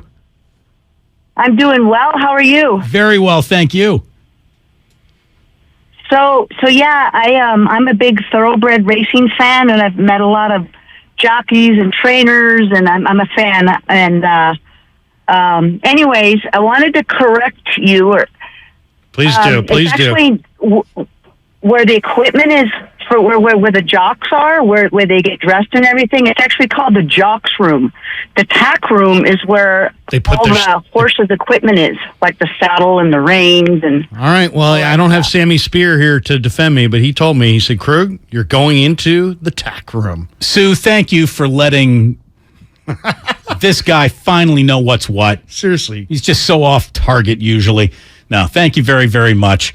Yeah, but no, Larry and I have known each other for since the mid-90s. Yeah, we're into 20-something years. And oddly working together or around each other in some different sort of way a lot of different years. Yeah, it's a weird relationship. It is. It's a weird relationship. But a good one. We both worked with Ratty. No. I challenged the man to be better. You just were a bootlick. Oh, stop. You didn't read the room. I read the room. Definitely. There we go. 100% there. I mean, at least that's the talking point I'm sure he gave you. Anyway, it is really good, obviously, to be reunited, and it feels so good. It was great to be united with Patrick Baldwin Jr. and Ryan Rollins. They got us thinking memory lane, where we started from, our rookie years. I'll tell you, one of the great thrills about being at 95.7 The Game is that I interviewed, way back when the Warriors were on the other station. The Warriors were not the Warriors yet. They were a losing franchise, and not a lot of people wanted to talk a lot of Warriors. So I was the very first person who ever interviewed the great Andres Biedrins on draft night. I was the first person who interviewed the great Mikel Petrus on draft night. Air France. Ray Ratto used to call me, asking me if I wanted people on the show, as opposed to now you've got to call Ray and say, can we get this guy on the show? That was in the day when they were looking to, get their guys out there more because they weren't getting a lot of love. It's amazing how things have changed over time for that franchise. They went from couldn't give tickets away to don't ask for any in the upper deck. Exactly. There's zero chance you're getting any tickets. But Ray was great then, and he's great now. So I'll say that. I know that you can evolve your opinion on people, but mine never evolves on Ray Ritter. I think he's the best. Well, Raymond Ritter is among the best. He dwarfs the other media relations people that we've struck relationships with over the years and other franchises. Raymond Ritter is the one constant professional of the Warriors that look, I mean, how many people predate Lacob, predate Curry, predate all the success? He's one of those guys, and he really hasn't changed. There's not a big difference between 4 rings Ritter and no rings Ritter, which is a testament to him. He does. They do it right now. He was doing it right before they ever got there, and I'm really happy the fact that they recognized that and kept him, because everybody wants their own guy. But that's the one thing you can say about Golden State. They got a bunch of good people over there. When we come on back, again, more from Steve Kerr, who talked after practice today. More from Kyle Shanahan, who did talk today. Garoppolo talked today. We got some stuff to get into this afternoon. It's Damon and Ratto with Larry Krueger filling in here on 95.7 The Game, and we are brought to you by Kenny Mayne, now part of that Odyssey family. Check out and listen to Hey Mayne on the Odyssey app, wherever you find your podcasts. This is world-renowned handicapper Chris Hodge with TakingVegas.com, and let's face facts, folks. The only reason you're going to watch Washington-Chicago tonight, unless you're a fan of both teams, is to make some money on the game, and TakingVegas.com is going to do that for you absolutely free. The Thursday Night Football run for us is 4-1. The overall pro football run is now 16-4. We are on fire, and we are giving out Washington-Chicago tonight absolutely free, no questions asked, no obligations. Just visit TakingVegas.com. Plus, there are 18 free pick articles lined up at TakingVegas.com. And on Saturday, we have our college football game of the year. This is all free. All you have to do is visit TakingVegas.com. Washington, Chicago tonight. We make it 5-1 on Thursday Night Football. Get it free at TakingVegas.com. That's TakingVegas.com for tonight's Washington-Chicago game, absolutely free. The following is an attorney advertisement. If you get sidelined by a workplace injury, the workers' compensation attorneys at Boxer & Gerson can help get you back in the game. Our team of skilled attorneys will fight by your side for the treatment and compensation you deserve. We care about justice for injured workers. That's what makes us Northern California's premier workers' comp law firm. Call Boxer & Gerson at 510-345-2341 or visit boxerlaw.com for a free consultation. Boxer & Gerson, your life is worth the fight.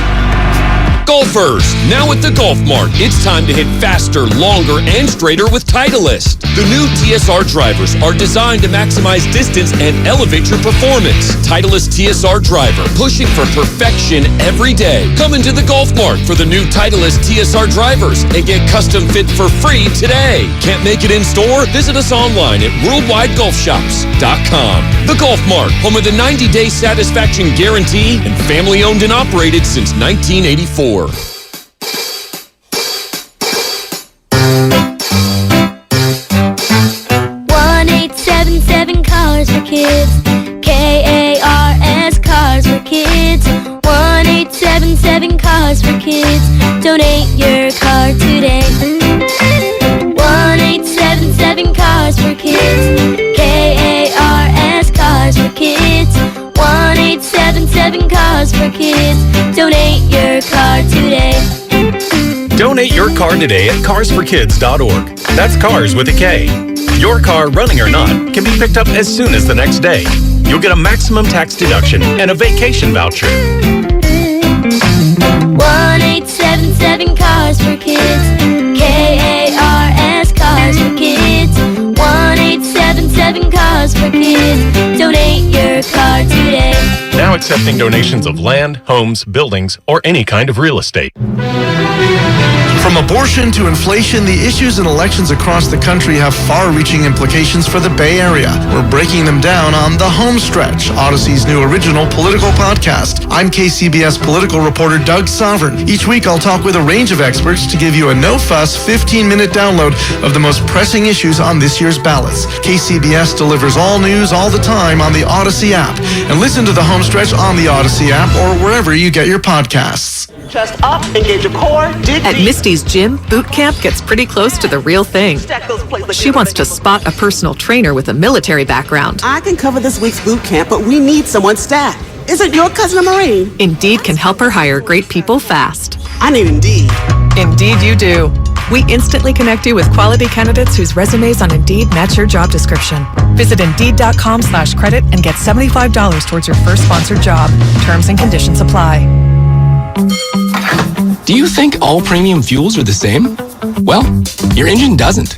Shell V-Power Nitro Plus helps keep your engine running like new because it's engineered to defend against 4 main engine threats: gunk, wear, corrosion, and friction. So next time, choose Shell's most advanced fuel ever. It's fuel for thought. In engines that continuously use Shell V-Power Nitro Plus premium gasoline. I wanted to know why some people who get COVID-19 get it so bad. I found out it may be because they have a high risk factor, such as heart disease, diabetes, being overweight, smoking, and asthma. Even if symptoms feel mild, these factors can increase your risk of COVID-19 turning severe. So if you're at high risk and test positive, there are things you can do, like asking your healthcare provider if an authorized oral treatment is right for you. Learn about an option at treatcovid19.com. This message is sponsored by Pfizer. O'Reilly! Protect your vehicle's engine with Syntec and O'Reilly Auto Parts. Syntec Premium Full Synthetic Motor Oil is formulated for today's engines to dissipate heat and reduce friction and wear. Right now, get 5 quarts of Syntec Full Synthetic and a MicroGuard Select Oil Filter for just $33.99. Try Syntec today, exclusively at O'Reilly Auto Parts. O'Reilly Auto Parts. Oakland, mostly cloudy overnight, lows in the mid-50s. Weather brought to you by one thing. Cut up six-pack rings and reduce your use of plastic to help keep it out of our waterways and oceans. Join Odyssey, and together each of us doing one thing makes a greener tomorrow.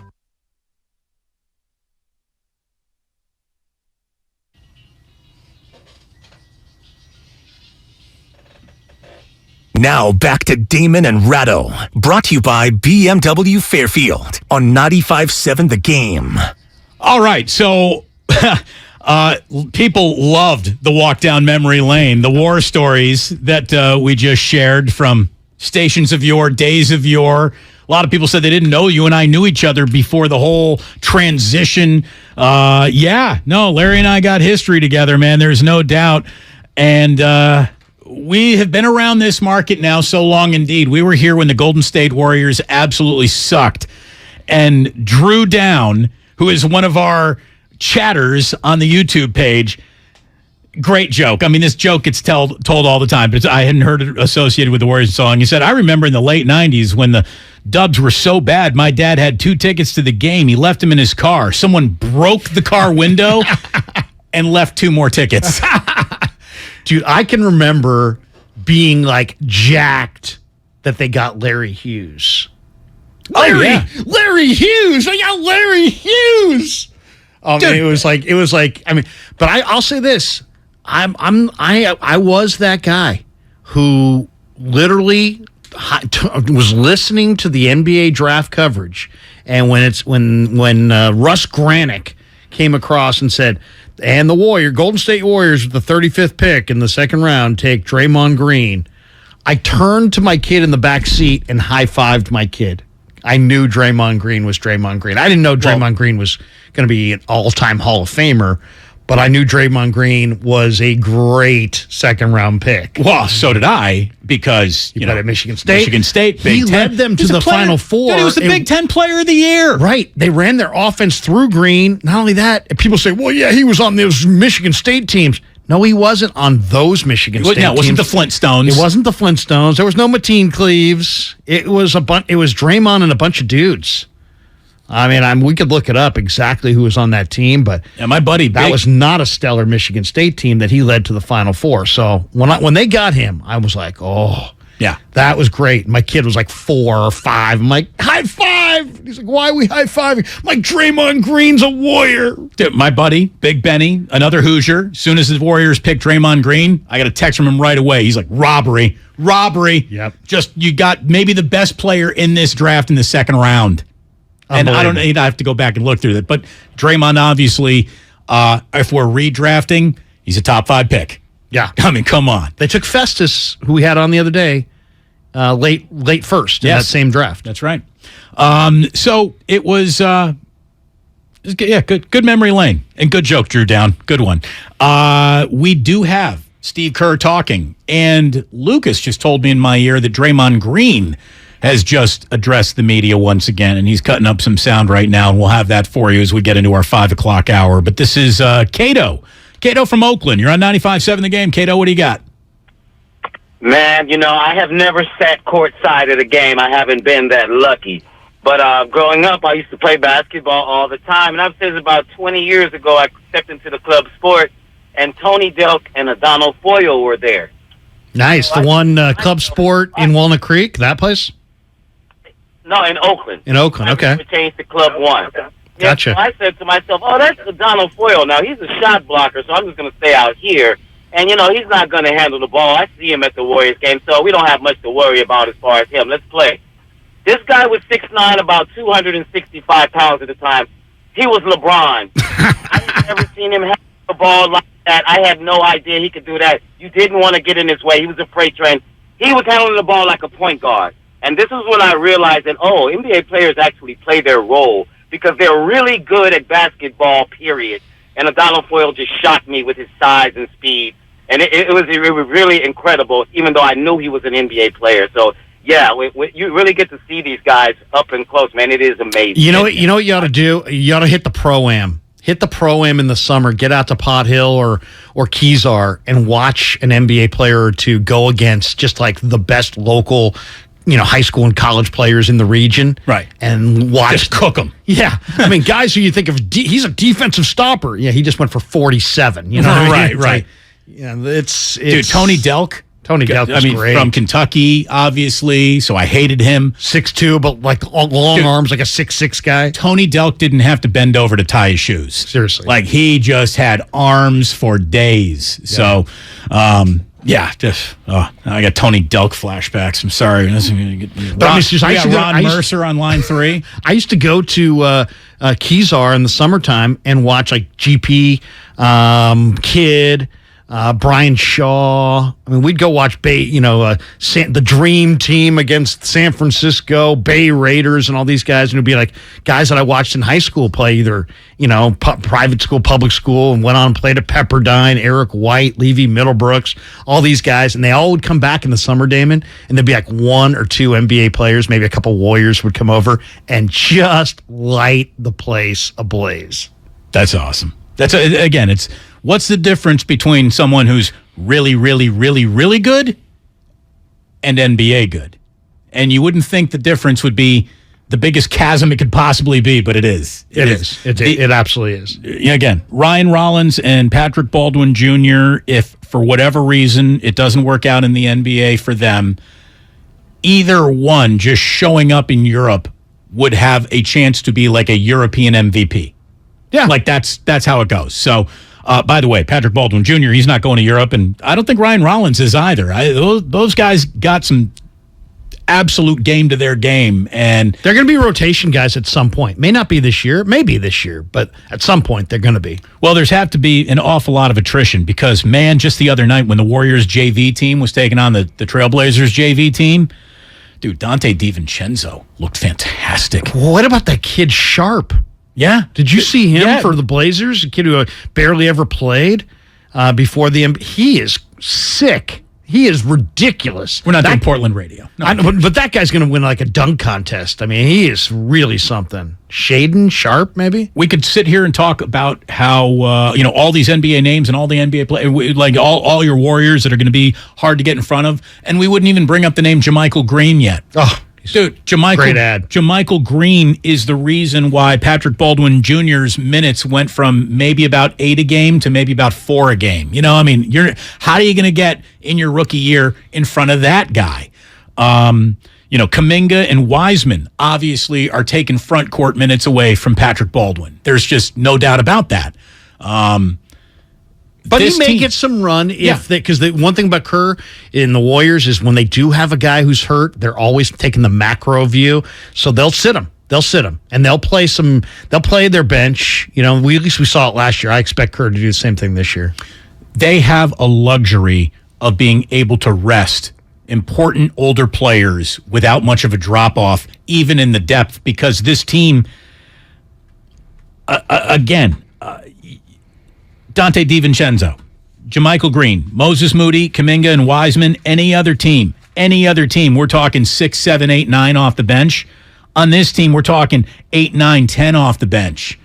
The Warriors, I think, and I was talking about this yesterday with JD, Larry, this is the deepest team the Warriors have had since Sean Livingston was coming off the bench. Before it even rolls out, before we even play a single game, before it gets tipped off Tuesday night against the Lakers, the Warriors may have the single deepest team they've ever had in the history of this franchise. Yeah. I mean, the kid they cut today, Lester, well, they cut two. They cut Quindary Witherspoon and Quinones. Yeah, Lester Quinones is just flat out can stroke it, man. This guy can absolutely shoot the basketball. And they cut him. They waived him. I mean, this guy, he hit some big shots the other night.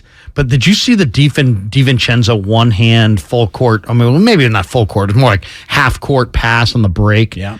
I think DiVincenzo is going to fit in perfect. And just the fact that he had options and he could have made more, he could have made bigger bank somewhere else. But he's like, you know what? I got a taste of being on a winner in college. I got a taste of being on a winner with the Bucks. I want that. I want to play somewhere where winning is the priority. And I think he's going to fit in great. Well, today, Steve Kerr let everyone know that Draymond was back at practice, and not only did it go well, it felt all kinds of normal. It felt like it has the last 8-9 years for me. Just it was a good day of practice. Great to have Draymond back. We had a good vibe. We put in a hard day's work, a lot of contact work. We feel like we have one level of conditioning left to one barrier to overcome before we're ready for Tuesday. So we kind of almost treated this as a back-to-back type situation with our game tomorrow and a hard practice today. So we got a lot done. It was a good day. We're going to see the starting five. We're going to see Jordan Poole back in the role of six-man tomorrow night when the Nuggets come in for the final preseason tune-up at Chase Center. And then, of course, we tip it off for real Tuesday night against the Lakers. And already Russ is not joining the on-court huddle. Do you see that video, Patrick Beverley? I retweeted your tweet last night. That was incredible. For people who didn't see it, there was a... Well, I'll tell them about it on the other side. Okay. Other side real quick. And we're going to hear more from Kerr and Draymond himself, who spoke at practice today. So stick around. Much more coming up. It's Damon and Ratto with Larry Krueger in for Ray this afternoon here on 95.7 The Game. We're brought to you by Fremont Bank. Full-service banking, no compromises. At BMW of Fairfield, our guests work with one client advisor through the entire transaction. No handoffs to multiple car salesmen. No waiting for a finance manager to take you to a back room. Client advisors at BMW of Fairfield are thoroughly trained in every aspect of the process, so they can lead you efficiently and effectively through the purchase from start to finish. There is a better way. Experience it for yourself at BMW of Fairfield. One price, one person, 1 hour. Hey, Becky, what about this beat for your next song? It's cool, but I'm into faster stuff lately. Like Xfinity that gives me beyond gig speeds. Got it. What about this then? It sounds powerful, just like Xfinity. Because its supersonic Wi-Fi has 3 times the bandwidth, you can connect hundreds of devices at once. That's what I call power. Unbeatable internet from Xfinity. Made to do anything so you can do anything. Get the Xfinity Supersonic Bundle with unlimited gig speed internet, Wi-Fi equipment included, and a free 4K streaming box. All for $50 a month with a 2-year internet rate guarantee and no annual contract when you add Xfinity Mobile with unlimited data at regular rates. Go to Xfinity.com/gig, call 1-800-XFINITY, or visit a store today. Limited time offer. Restrictions apply. Requires paperless billing and autopay. New Gigabit Extra internet customers only. Taxes and fees extra and subject to change. Xfinity Mobile requires post-pay Xfinity internet. Reduced speeds after 20 gigabytes wireless usage. After 24 months, regular rates apply. Requires compatible Xfinity gateway. Diabetes, high blood pressure, anxiety meds, everyone's on them. If you're a 50-year-old male, maybe a bit porky, and you may even have type 2 diabetes, $1 million of term insurance may only cost you about $200 a month. Call Term Provider. Speak with Big Lou at 800-200-1966. Big Lou will find a term life policy for you even if you have type 2 diabetes, are overweight, or have high blood pressure. Term Provider has helped thousands of people like you who think they can't afford term life insurance. To buy $1 million of affordable term life for you, all you need to do is call Big Lou at 800-200-1966. Lou will make sure the scales are tipped in your favor. Call 800-200-1966. Big Lou will answer your call and work to fit you into a term life policy that you can afford. Remember, Big Lou's like you. He's on meds too. Call 800-200-1966. 800-200-1966. Listen, could Robert change your life? At the age of 55, I started putting on weight, and I got to the weight of about 210 pounds. Always hungry. The heavier I got, the less energy I had. And about 6 months ago, I started taking the Andro 400, and I started realizing I had more energy. I felt better, and my mind was clearer, and I started losing weight. I went from my max weight was 215, and now I'm down to 176.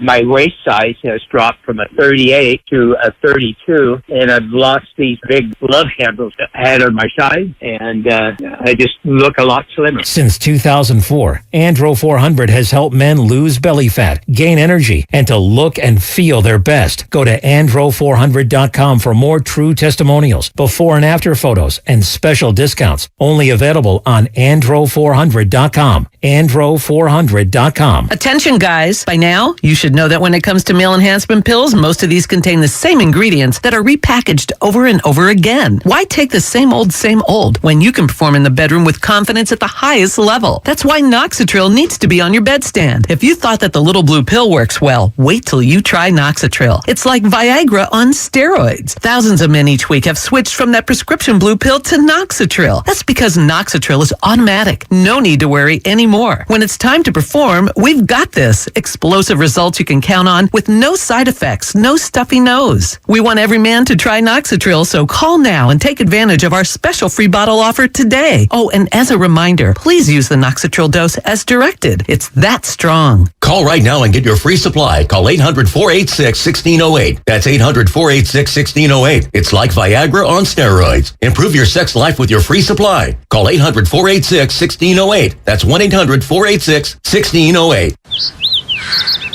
This view was worth a hike. Right? And it's a good way to stay on top of my health. Yes, I'm Cologuard, a prescription colon cancer screening option for people 45 plus at average risk. Have you screened for colon cancer? Not yet. Don't wait. It's more treatable when caught in early stages. Tell me more. Cologuard is non-invasive and it's used at home. It detects altered DNA in your stool to find 92% of colon cancers. 92%? Yep, even those in early stages. This was seen in a clinical study with patients 50 and older. Any positive result should be followed by a diagnostic colonoscopy. False positive and negative results may occur. Cologuard is not a replacement for colonoscopy in high-risk patients. Do not use if you have had adenomas, have inflammatory bowel disease and certain hereditary syndromes, or a personal or family history of colon cancer.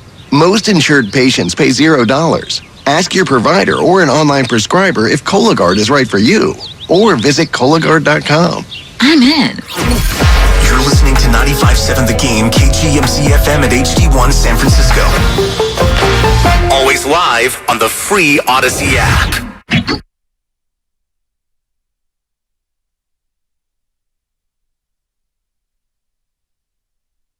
Now back to Damon and Ratto, brought to you by BMW Fairfield on 95.7 The Game.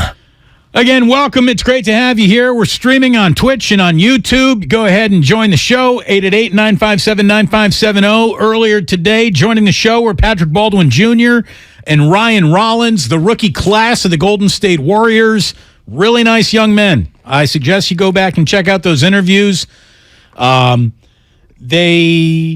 seem to be very confident in where they have arrived. They certainly seem to like it here, and they know that it's going to be challenging to get on the court with this team as it's currently constructed right now. I mean, it's tough to bump Hall of Famers. It's tough to bump experienced NBA vets, and these guys, I'll tell you, not that they need any advice from you or me, Larry, but if you want to work your way up the depth chart, if you want to take your minutes from the 5 to 6 to the 8 to 12 to the 12 to 16 range, it's defense. That's what Steve is looking for. You do not get on this court with the Golden State Warriors unless you are playing defense. That's something that Jordan Poole struggled with early on in his career, and it's something that he's still improving upon now. I mean, it's the one, noticeable, I don't want to say incomplete because he does play defense, but it's the weakness in his game, and it's the reason why it's going to be really tough to bump Klay Thompson off that 1 seed of shooting guards for the Golden State Warriors, because Klay is, if everything has gone according to plan and his rehab's been right, he's going to get back to that defense first Klay Thompson again, and that's where the Warriors go from, they were thinking they were going to win like 53 games to, they won 60 games. They won 62 games. They won 65 games. I think they could be that level of team this year with a defensive buy-in and Klay Thompson returning as 100% Klay Thompson on that side of the ball. Yeah, I don't think they're going to have that kind of crazy, success, because I don't think they care about it. They're not going to chase it. I'm just talking about it's just going to happen, though. Yeah. Well, I mean, they're loaded. There's no doubt. They're loaded. I think, it's funny. I'm looking at Ryan Rollins, and I'm seeing a player that, 6'4", with a 6'10" plus wingspan, he's going to be able to lock up some people. I mean, I think he's going to make his impact felt on the defensive end of the floor. I think you're going to be able to see him lock up 1s and 2s. As far as Baldwin, I think Baldwin is really an advanced offensive player. I think he's going to give them kind of what they had in Bielitsa, but a little bit better defender. Obviously a younger guy, cheaper contract. Those guys had the minimum, but still Baldwin. I think Baldwin's going to be an offensive player. I think his challenge, Damon, is going to be who does he guard, and can he defend, and can he post defend? My biggest question is, does he have the quickness to defend, 4s and 5s on the perimeter? That's the big question, because he's got a beautiful stroke. He's really advanced. He's really smart. He's got a high basketball IQ, very mature beyond his years. You kind of got a glimpse of that, actually. Yeah. But that's his challenge. His challenge will be on the defensive end.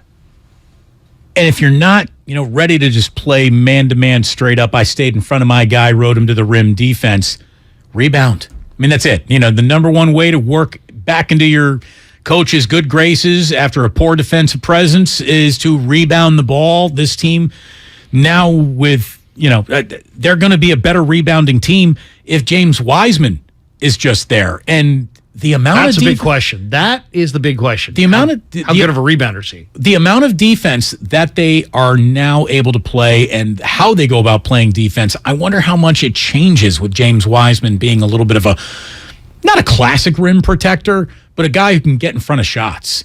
We're already seeing it. Yeah. It's going to be fascinating, man. I can't wait for the season to roll out. Steve Kerr was asked about, Draymond coming back to practice today. Anything stand out? Odd, goofy, funny? What do you think, Steve? There's literally nothing to report. We've been here so long. We just practiced and everybody was there. So there you go. Normal day, and the Warriors are dying for a normal day. Let's be totally honest. That's all they've been dying for, a normal day since this time last week. Here is Kerr going back and forth with our friend Anthony Slater about how Draymond and Klay are both starting tomorrow. Do you expect Clay and Draymond to play tomorrow? Clay will play. Andre's not going to play. Draymond, though, will. Oh, Draymond will. Yeah, I'm sorry. Expected starting lineup tomorrow then? Yeah. With Clay and Steph Clay. Or not the bench. Yeah. So there you go. Kevon Looney and Andrew Wiggins, who, again, Andrew Wiggins, no one's even talking about him. Is he still on the team? No one. That's such a dynasty question, by the way. They never would ask that question when this team was perennial lottery bound. It's the final, it's one of the final preseason games. Who's in the lineup? It's like Speedy Claxton. Will Speedy be playing? Will Ike Diago be playing his normal workload? Brian Winters. Will Ike and Speedy be going on Friday? I don't know. Do we play Friday? Yeah, you have a preseason game. Oh, I forgot. Oh, really? I guess I'll be there. Yeah. Times have changed. Obviously, this team is uber conscious about injuries and prolonging careers and slow playing guys into seasons. And Kerr talked about the minutes that Clay is going to get, not just tomorrow night, but early on in the NBA year. I'm guessing, I haven't talked to Rick yet, but 15, 18 minutes tomorrow, probably not much more than that. So because of his delayed start to camp in terms of contact, he's going to take a little while longer than the other guys to get up to the usual minutes. There you go. So it's going to be a ramp up for Klay Thompson. Ramp up became the often overused phrase about Warriors getting back from injuries last year. Ramping up. Draymond, back issue. Ramping up. But it's the smart and right thing to do. It's a marathon, an 82-game NBA season. It really is. And Kerr says that he's got a lot of opportunities for a lot of guys on this roster waiting this season. Given the 82-game season, I think there's going to be opportunities for all those guys based on rest and injuries and guys being banged up and missing a game here and there. So everybody will get their chance, but we got a lot of people who are ready to play and not enough minutes for them. I blame Bob for that, by the way. I don't know what he's doing, putting together this great roster. I got to talk to him. Well, I wonder if, here's the thing. There is such a thing as too much talent. Like there really is in an NBA locker room. Chemistry is key. That's the thing. The only thing that will make Steve's job easy with all this talent is if the young guys are willing to exercise something that young guys usually don't like exercising. Patience. It's hard to be this close to your dream and be told, well, a lot of waiting still, a lot of patience. That's what we're going to need out of you. We're going to need you to grind in practice, and should we call upon you, be ready to go. But most nights, we're not going to be calling upon you. And as a matter of fact, we're going to so not need you tonight. You're in Santa Cruz, and when you're down in Santa Cruz, by the way, that's when the whole script flips. And you go from, we're not expecting you to do much, to we're expecting you to play like Michael Jordan against these guys. We're going to set screens for you. We're going to set you up. I'll say this. The Warriors can win the title in the 1 seed, the 2 seed, the 3 seed, right on down to the 8 seed. It does not matter. It won't matter. I don't care would they rather be a top 4 seed? Sure. No, but it does not matter. They can win the title out of the 8 seed. If they were the 8 seed, I would not sweat it. As long as they entered the playoffs. More basketball that you don't want to play. You want to avoid those last 2 seeds now. No question, but even so. See, that's arrogant. To me, though, that's a little arrogant. I'm not joining you there. I agree. I think it's a little arrogant. You disagree. You don't think the Warriors could win the title out of the 8 seed?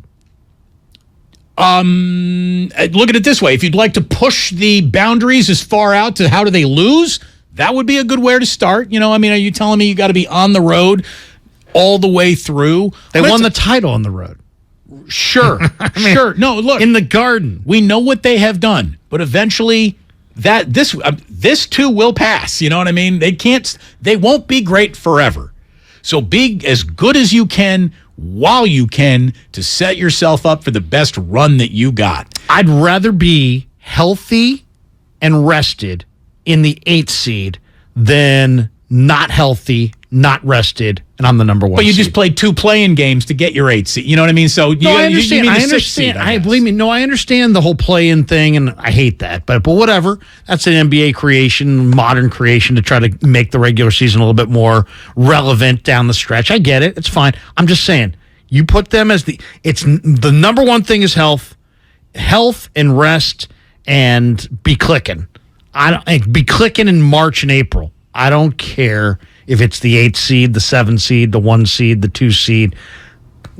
To me, that's secondary to healthy, rested, playing well. Of course. I mean, we've seen that. A healthy Warriors team is going to be hard to beat on any gym in front of any crowd. We know that. So rest liberally, I guess, would be my message. Well, and I think that's going to be the plan.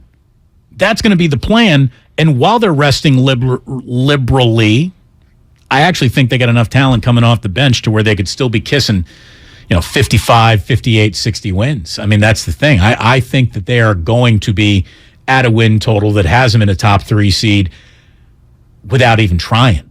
Who's the key guy to you? Because for me, I think it's JaMychal Green. If JaMychal Green can bounce back off of last year's, I think he shot like 26% from 3, something like that. But if you look at him before last year, this guy was a really good 3-point shooter. Yeah. I didn't know, I really didn't realize what kind of a 3-point marksman JaMychal was. Then you mix in the intelligence, the positioning, his ability to kind of rim run if you want. He's big enough to do that, block shots, defend.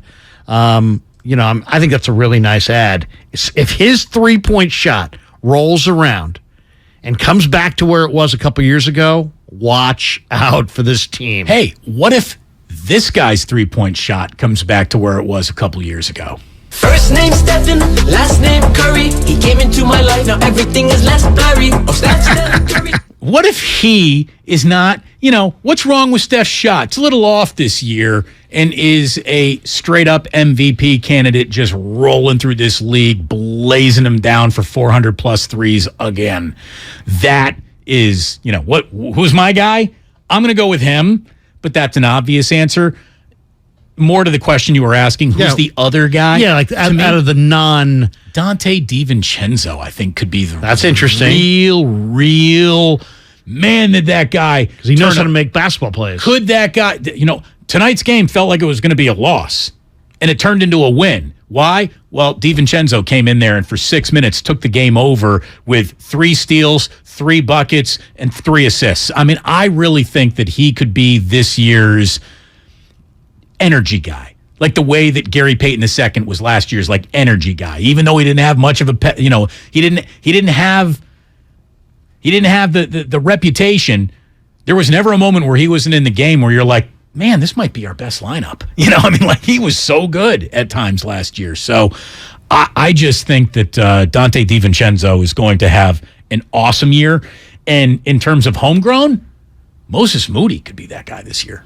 Moses Moody could have Moses Moody, I think, has a bigger opportunity to go from 7, 8, 9 to 6, 7.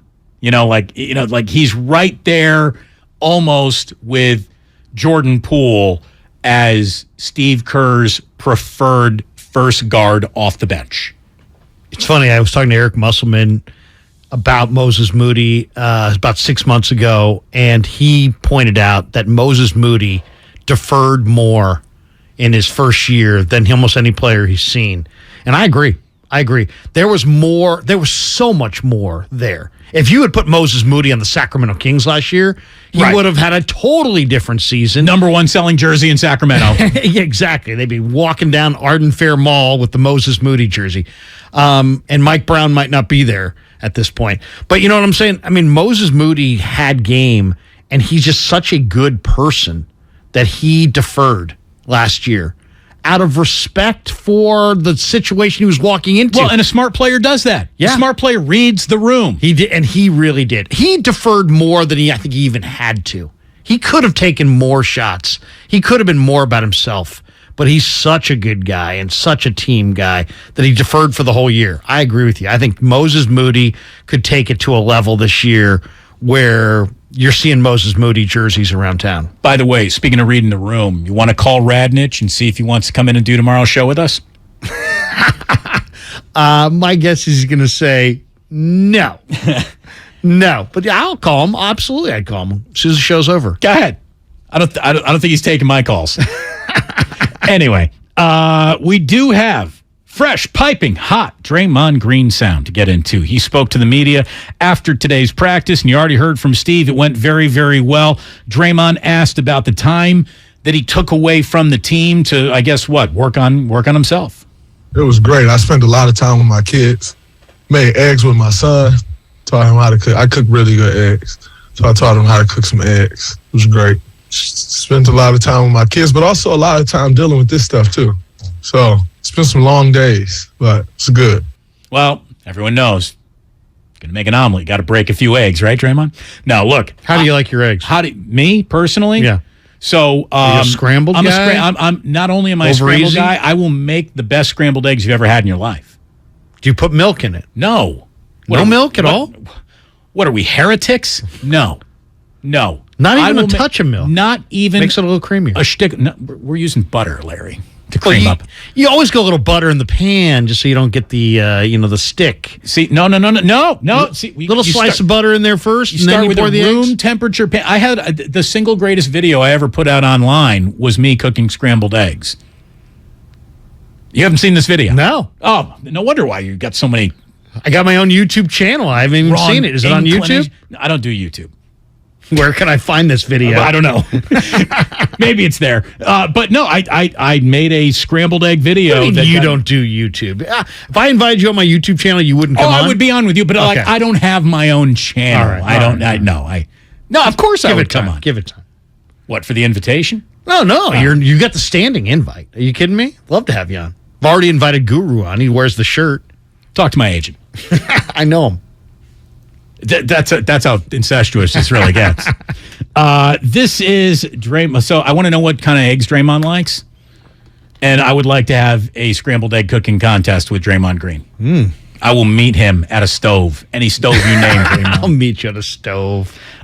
This is Draymond talking about the team.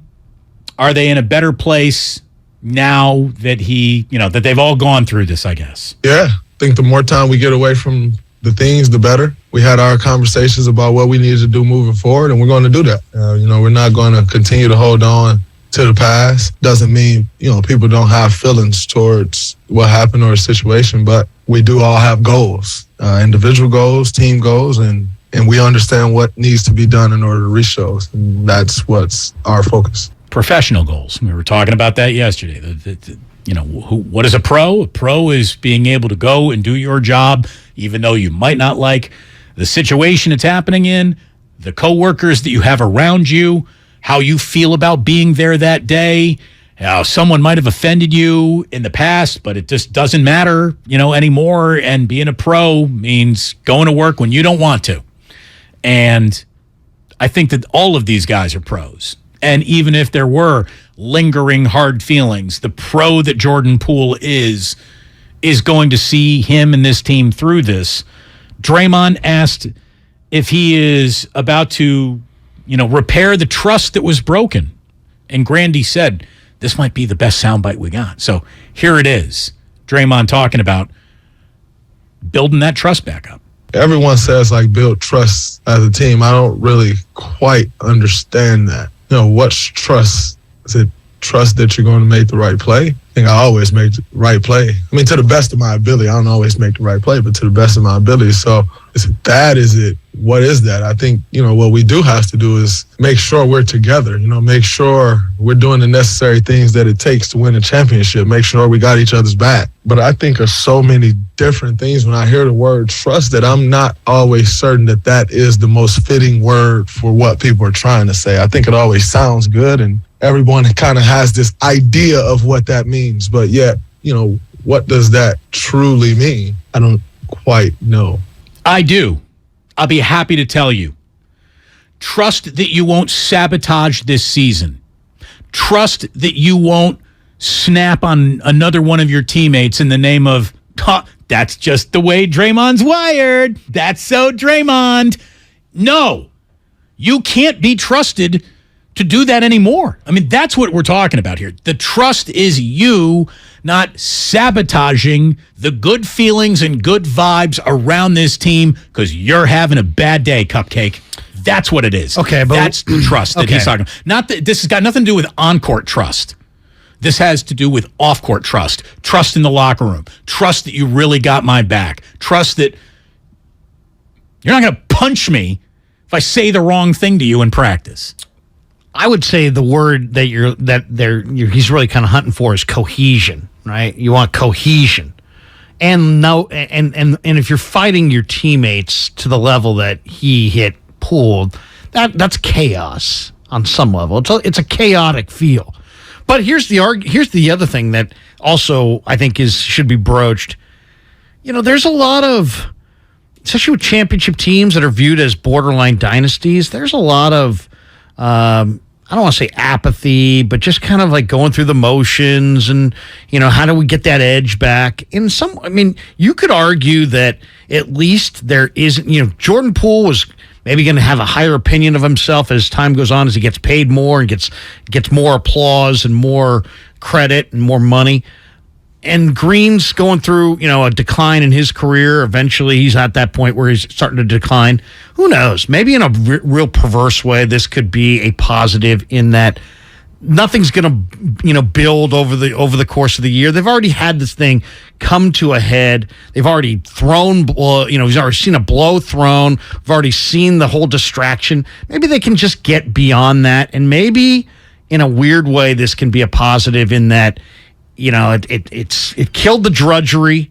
Here we go. We got more preseason games, and now maybe it brought everybody to communicate it better. Maybe it made Draymond realize that there is a line that he can and does cross. If he becomes an outstanding citizen of the locker room once again, he could be in a weird way a positive if they all grow and come to some kind of grips of, hey, this is where our line is. This is what we need from you as an individual. This is what we need from you as a basketball player. This is what we need from you as a teammate. And then this is what we need from the rest of the team. And maybe if stating those things is not the worst thing, seeing this all come to fruition maybe is not the worst thing. Everybody views it as chaos as far as this team, but maybe, Damon, in a long year, this is not the worst thing. We'll see. A follow-up to the trust question. Do you have a word in this instance that you think? I think it's making sure our team camaraderie is right. I think that's always important. Like, you can tell when you're playing against a team and they have bad camaraderie, you can tell right away. I know I can. I kind of feel for that. You're looking to see if they got good camaraderie, because if not, they can be broken easy.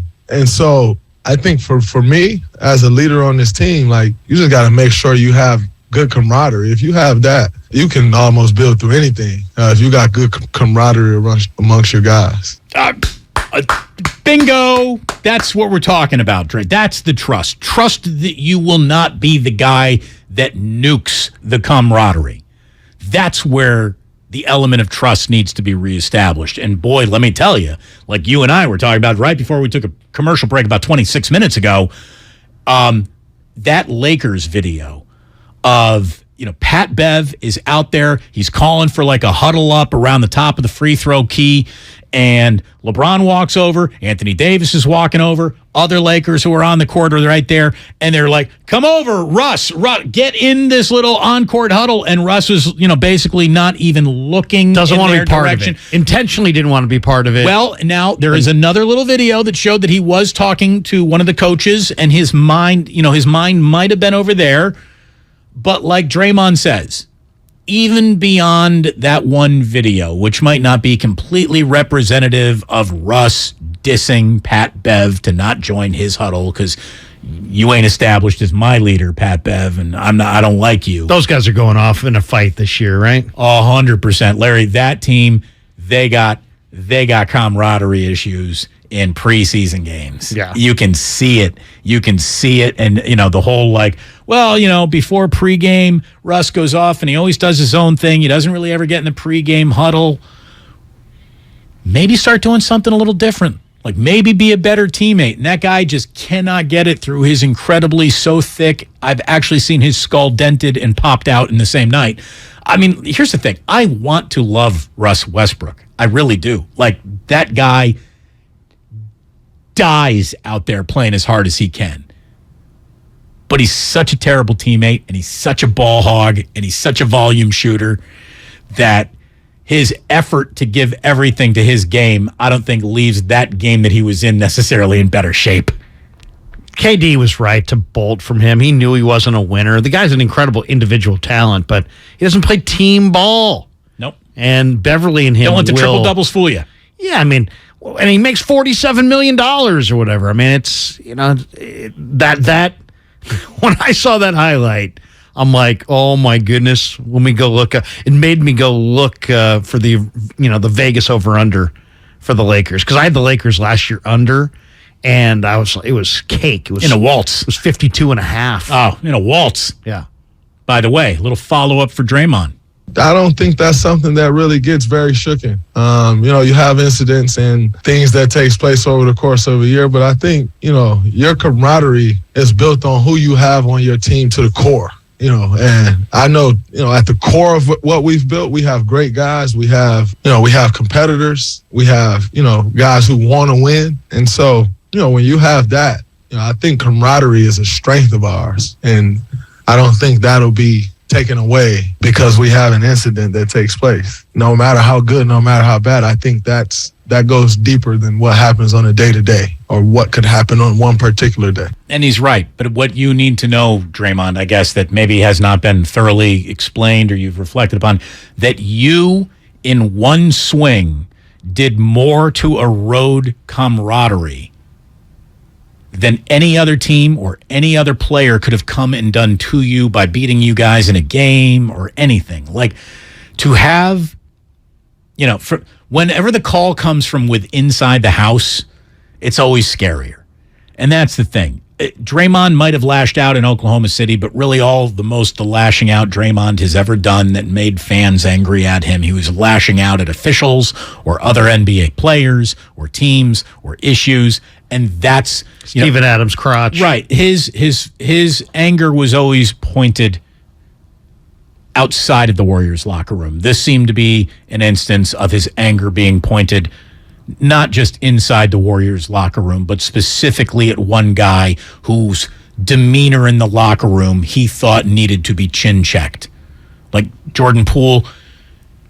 But what if you knew these guys had issues and now they got them on the table in the preseason before even game one before opening night, they got their issues.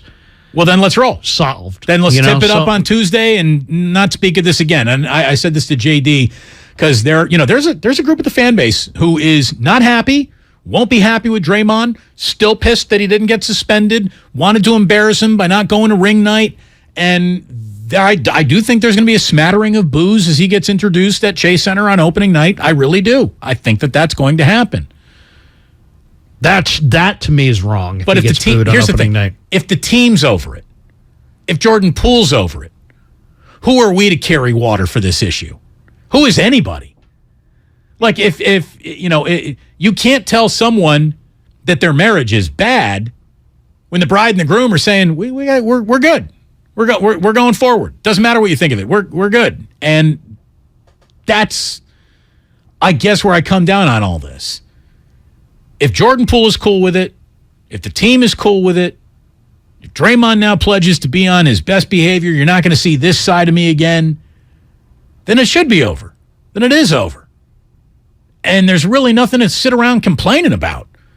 I was so offended I wanted a game. Well, guess what? You didn't have the right to an unoffended life. No, but do what you want. I'm not going to, people can do what they want. I'm not gonna, that judgmental, but why do you cheer anybody? Why do you cheer them because they're good within their sport? You're not cheering. You're not being, hey, you pay your taxes. I don't know if you pay your taxes. You're a moral compass for my children to follow. Exactly. You're a great husband and a great father. You're a really kind friend. No, I don't know. I'm cheering you because you shot 45% from three and you got 4 rings and you make great basketball plays. So. Right. Because put on an entertaining game and we win a lot. And he didn't break any laws here. I mean, these guys have a relationship. We're not privy to the ins and outs of it. We don't know the pressure points or what anybody's thinking. We just saw the punch. I'm cheering the guy on opening night if I'm in those stands. Why? Because he's a great basketball player, and I'm at a basketball game. And my cheering is not me endorsing their life. It's me endorsing them as a player from what I see. So I'm cheering him, and I think people across the board should cheer him because he's a brilliant basketball player. Draymond asked again, how do you see the way out of this? As far as us moving forward, Jordan's a professional, I'm a professional. We have a job to do. We both have experienced a lot of winning over the course of our lives, and we know what that takes. And so we're going to do just that, what it takes to win. And I think that's the most important thing.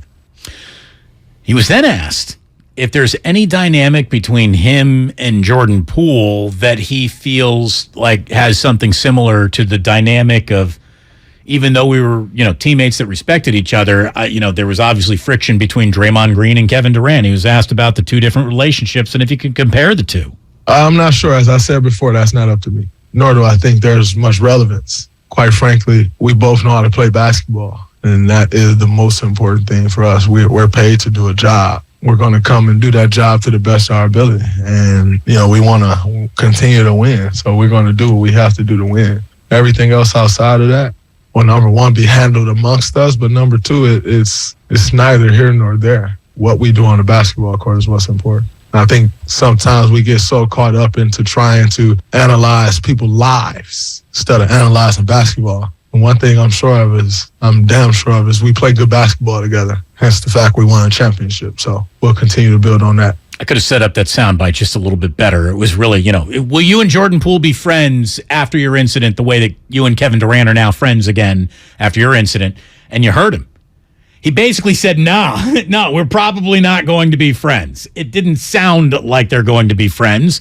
And then he said, it really shouldn't matter. We're here to play basketball together. It's so funny. A buddy of mine who's not a basketball fan, he's like, Krueger, you're more of a basketball fan than me. I'm more of a baseball guy. As one of my good buddies. He goes, I would describe Draymond, and this is a pretty good one, as effectively wild. And I said, that's actually not a crazy bad call. You don't dig in against certain pitchers because you think he's effectively wild. Hit the ball. Yeah. You don't feel good. You don't dig in the box against a guy that you think's effectively wild or that may hit you. And who knows? This could work to Green's, to Draymond's, positive. If people think that he's, just a little bit off and he could absolutely drop you at any moment. Who knows? Maybe that makes him more of an intimidating force on the floor.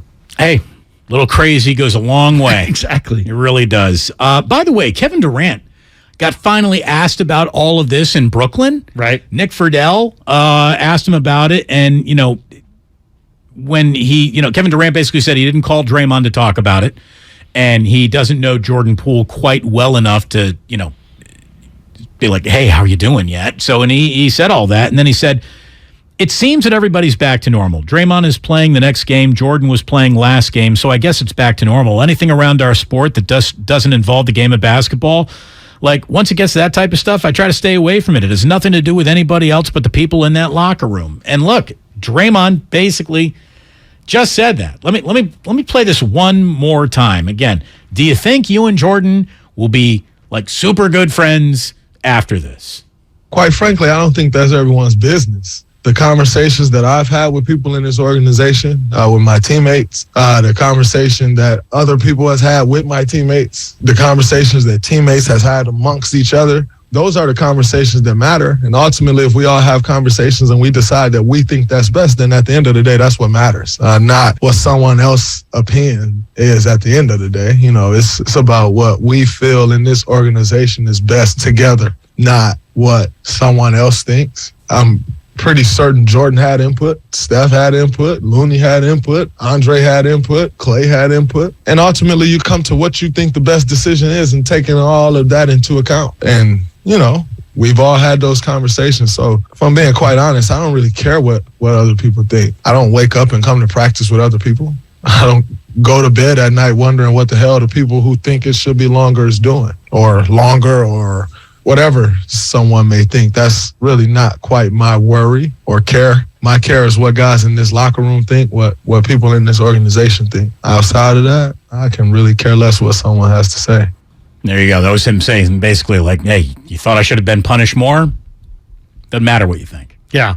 Well, I mean, everything doesn't have to be one gigantic love fest for it to go well. I mean, heck, there's a really good documentary out right now on the 77, 78 Dodgers-Yankees. I think it's called The Uncivil War. Have you seen it? It's really good. And it's basically how Garvey fought Sutton on the Dodgers side. And obviously, we all know about Reggie Jackson and Billy Martin. These were the two of the best teams in baseball. And Dodgers hated themselves, and the Yankees had a terrible, the Bronx Zoo, the whole deal. Yet they won. They both won, 100 games or whatever it was, and wound up in back-to-back World Series, 3 in 5 years or 3 in 6 years, something like that. So, we all want it to be hunky-dory, but you know what? At the end of the day, it doesn't matter. It really doesn't matter. They have to have mutual respect for one another. They have to be effective, working together, but they don't have to be best buds. And you know what? Sometimes your personalities are just different. People are different. And they're not always going to be tight. And winning is the ultimate deodorant. Exactly. I mean, no matter how bad things get, this team gets off to a really good season. 11 games into the year, the Warriors are, 8-3. Everyone's going to be very happy. Everyone's going to be hunky-dory. Someone won't be happy. I should be 9-2. Well, and all the baseball players will tell you, hey, you watch a guy hit a home run, he comes back to the dugout, he literally high fives every single person in that dugout. At least 7 or 8 of those guys can't stand each other, and they're high fiving. So so it's somewhat of a show. It's a good show. It's a good show, but I mean, it doesn't really matter. You don't have to love. You don't have to be. If you're the second baseman, you don't have to love the left fielder.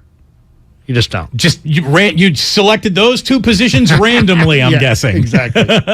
So, look, we have one segment left today. We've done quite a bit of thinking. We pondered our own past and our own existence, Larry. We pondered the future of 2 young men who have bright futures in front of them. And when we come on back, maybe a touch more Draymond and some Thinking Man's Thursday as well. Lucas, what will we be thinking about? Stick around and find out on the other side of the break here. It's Damon and Ratto with Larry in today. He's going to be back tomorrow, and I know that tomorrow we're going to be thinking a little bit more about the NFL since we're going to be, it's our final show before we got ourselves a kickoff between the 49ers and Falcons. So we'll be deeper into that tomorrow. When we come on back, we will tip our cap and say goodbye this evening on 95.7 The Game, brought to you by Fremont Bank, full-service banking, no compromises. 1, 2, 3, play. The red and gold have found their recipe for success. Mayfield is brought down at the 21-yard line. Ofunga. It's a sack for the San Francisco team. And the Niners ground and pound the Atlanta Falcons. San Francisco has run away with this one. The best 49ers coverage is right here. That's crazy. On 95.7 The Game.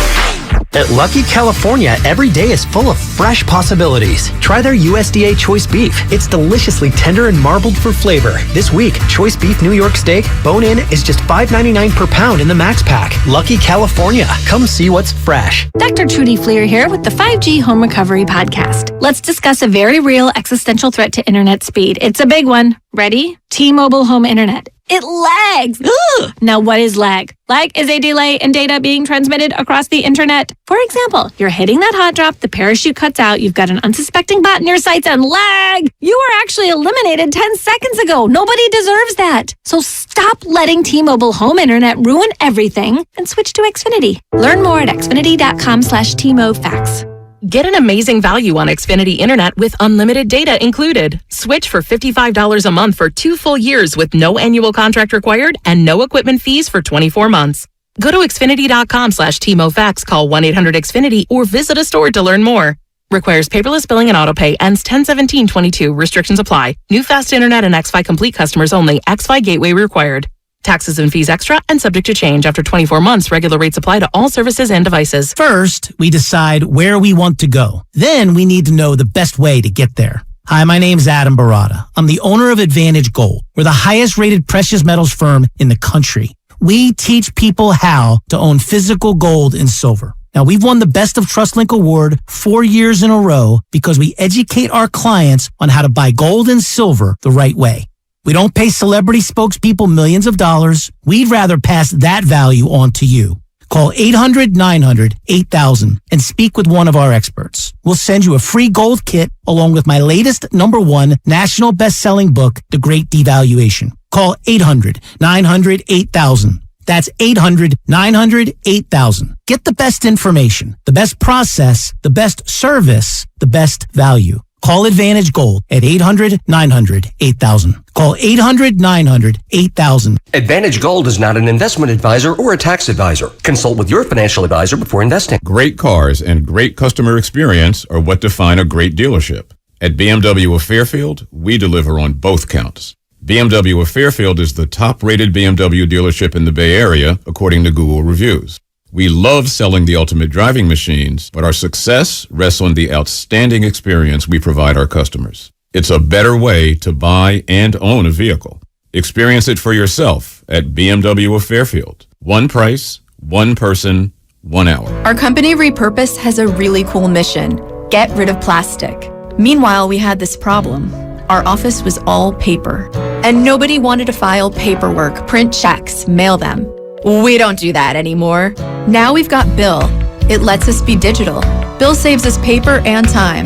No matter where our key players are, they have visibility into our cash flow. Goodbye plastic, goodbye paper.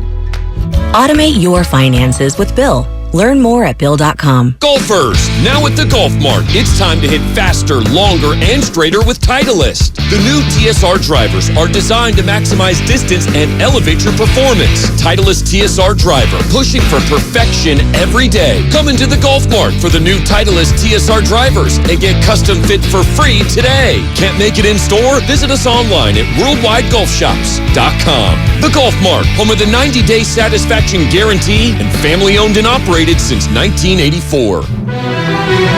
From abortion to inflation, the issues in elections across the country have far-reaching implications for the Bay Area. We're breaking them down on The Home Stretch, Odyssey's new original political podcast. I'm KCBS political reporter Doug Sovereign. Each week, I'll talk with a range of experts to give you a no-fuss 15-minute download of the most pressing issues on this year's ballots. KCBS delivers all news all the time on the Odyssey app.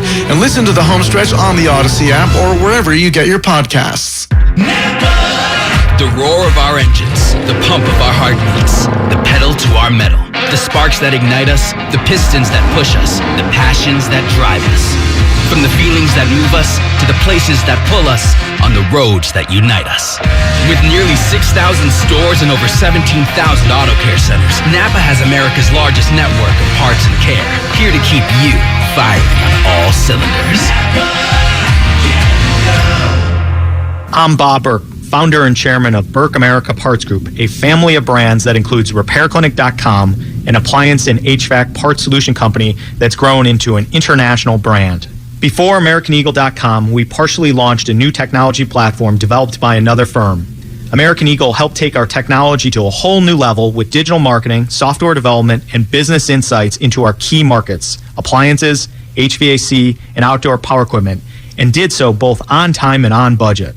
AmericanEagle.com has the resources, experience, and talent needed to produce solutions. Our new technology platform, developed by AmericanEagle.com, has produced tremendous results with higher traffic, conversion, engagement, and online revenue.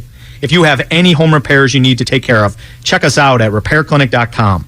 If you need a world-class website or technology project, then I would highly recommend AmericanEagle.com. Call AmericanEagle.com at 773-NETWORK. That's AmericanEagle.com, 773-NETWORK. You might not have the biggest garage on the block, but with eBay Motors, there's 122 million parts right at your fingertips. Whatever you need, there's something that fits your vehicle. Air filters, tires, seat covers, and more. Get the right parts at the right prices. ebaymotors.com. Let's ride. Here's what happened today on The Game. Presented by the County of Santa Clara. The Morning Roast from 6 to 9. Think about how you remember T.O. And Draymond's a 4-time champion. Yeah. The Niners ain't winning these Super Bowls with Terrell Owens. No. T.O. doesn't have a ring. No. Willard and Dibbs from 9 to noon. Actually ringing somebody's doorbell in 2022? What the hell are you doing? Get off of people's doorsteps. Get off of my doorstep. Steiny and Guru from noon to 3. Can Wiseman and Kuminga and Moody be role players on a championship team this year? I think Moody can. And Damon and Ratto from 3 to 6. Patrick Baldwin Jr. and Ryan Rollins, nice enough to come on in today. And did you bench Clay play to start yourself at the 2? Nah, I've been Steph, actually. Okay, all right. There you go. The best of the game, presented by the County of Santa Clara. Book a COVID-19 booster shot now at sccfreevax.org or call 211.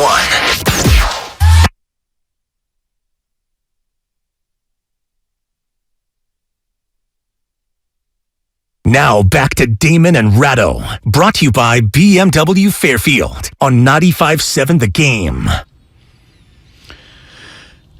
Well, stick around, because after we wrap things up here, and I've been told we got a little bit more Draymond sound to get to, so Thinking Man's Thursday has been postponed till at least next Thursday. Coming up, we got Patrick Baldwin Jr. and Ryan Rollins for the best of 95.7 The Game. Larry and I had a nice conversation with the two Warriors rookies, and they were quiet at first and then loosened up. And I think we all look at it this way: when it was over and done with, we got presents. So it obviously went very well. It's funny, these players are like the same age as my kid, and I'm thinking, man, these guys are really well spoken compared to some of my kids. My kid sounds like Shaq. He's yeah. Dad, I mean, hey, you're gonna have the car back? Yeah, Dad, I know. God, again, Jack is 3. I can't even think about flipping him the keys. Oh yeah, wait till it's. We're still having meltdowns over bath time. Yeah. Oh boy, still watching Caillou probably. We haven't even gotten there yet. No, Caillou? No, we're stuck on Paw Patrol and some Mickey Mouse right now. Caillou Marathon. I'm scared. Somebody here on our YouTube chat page is saying, hey, Bumgarner never really cared for Sandoval. Didn't matter. They won titles. I'll tell you the secret, the dirty little secret that maybe you picked up. You know who Buster Posey didn't like at all? Tim Lincecum. Really? Didn't like Tim Lincecum at all. Not surprising. Different guys. Didn't like his party boy nature, and then could not catch that changeup to save his life. That's why he didn't catch Lincecum very much. I always wondered, did Buster like Kapler? I wonder if we could give Buster some truth serum. Did you like Kapler? I think the 1 year that he was around for him, they won 107, so sure. I think he respected Kapler. I don't know if he liked Kapler. That'd be my. If I had to guess, I would say he respected Kapler, because I remember asking Buster, "What do you think of this young coaching staff?" He's like, "You know what? They're giving us a lot of good information, and it's not one size fits all. And I feel like it's the best information we've ever gotten." But I never really asked him, "How do you personally feel about Kapler?" I mean, we didn't get to know Buster really on any level. Yeah, no, he was very good at kind of giving you nothing. Yeah. Though he was hilarious in those Toyota commercials. Oh, sure. That's what the person, I mean, you give him like $6 million to film a commercial. They'll give you a smile. Yeah. All kinds of personality. Draymond Green at today's practice was made available to the media. And again, because the guy loves to hear himself talk, it was like a 25-minute long media session. And he was finally asked, what do you think, if anything, maybe you've just done to your own future on this team? What do you think your future will be with the Golden State Warriors? My general view of the future here is I'm here this year trying to win a championship. I have a contract that ranges through next year, if I so choose to pick up that option. And that is my view of how it'll be here. We all have a goal to win a championship, and that is that. Well, all right. So it's just business now. He could have made the statement, and maybe he does here in the next soundbite, saying, I can't imagine ever putting on another uniform. But maybe he can imagine it now. Maybe he needs to start imagining it now, because it's become a reality that he's going to be facing at some point. One more for Draymond. He'll be here for 2 years, though, by the way. His option is $27.5 million. Nobody's paying him $27.5 million, I don't think, next year. So what would happen is, sure, he's not getting $27.5 million, but is anyone else going to crack him off, 40 over 2 years? Remember, it's all guaranteed in the NBA. So giving him a multiple-year deal would be to bridge the single season total that he will not see again. What if you had to guess a number, what would you say if he were to walk away from the $27 million? What do you think the average annual? 40 over 2. So he's going to take $20 million a year. You think somebody's going to give him 20? I don't think he's. I don't think he's going to get 20. I think he's probably less. So I think he's going to exercise that and stay here. But we'll see. Here we go. More from Draymond on a contract situation. Like you said, I'm under contract this year. I have a player option to pick up next year. And then after that, well, only the Oracle knows. Here is Draymond talking about the situation. I don't like to let contract drama linger, especially when it's involving me. Quite frankly, what other people do with their contracts, or if you're going to let a contract situation linger, then you better be damn sure that you're willing to handle all the effects of a contract lingering that it can have on the team. And quite frankly, everybody don't do that. We've seen LeBron James have contract situations. We've seen Steph Curry have contract situation, and they handle it, and they handle it the way it's supposed to be handled. Can't say that for everyone. And so if you're going to let a contract situation linger, you better be ready to deal with what comes with that every single day and the effects that it can have from a day-to-day situation. Sometimes it's good, sometimes it's bad. And quite frankly, I'm not willing to deal with that every day. So my contract is what it is. I have 2 years left on my deal, including this year. And I am a Golden State Warrior trying to win another championship in this organization. That's what it is for me. That's not something that I'm going to harp on all year. Doesn't sound like the romance is still there. It's very much now a business relationship. And did you think he was taking a shot at either Kevin Durant's past contract situation or maybe even Jordan Poole's situation right now? I'm not really sure. I'm not really sure what to make of it. It sounds to me, if you are saying decipher that, I would say there's a lot that's happened here. I'm playing it year by year. That's what I would sum that up. And it does sound a little bit like the romance is. This sounds more like, hey, it's Steph, Clay, and Dre. It sounds less like it's the three of us as the core going forward and more of, this is a business relationship. This isn't brotherhood. This isn't love. This isn't my attachment to this franchise. This is a business relationship now. And that is kind of the world that Draymond built for himself with his actions last week. It did change things. Hopefully it doesn't change the way they play basketball together, because that's what we are here for. They're going to get a preseason game in tomorrow, and then it starts for real on Tuesday. And obviously 49ers and Falcons are going to be playing this Sunday, so I think you and I are going to be talking about that just a little bit tomorrow, with much more coming up to wrap up what's been a very, very interesting week. Again, thanks to Patrick Baldwin Jr., PBJ.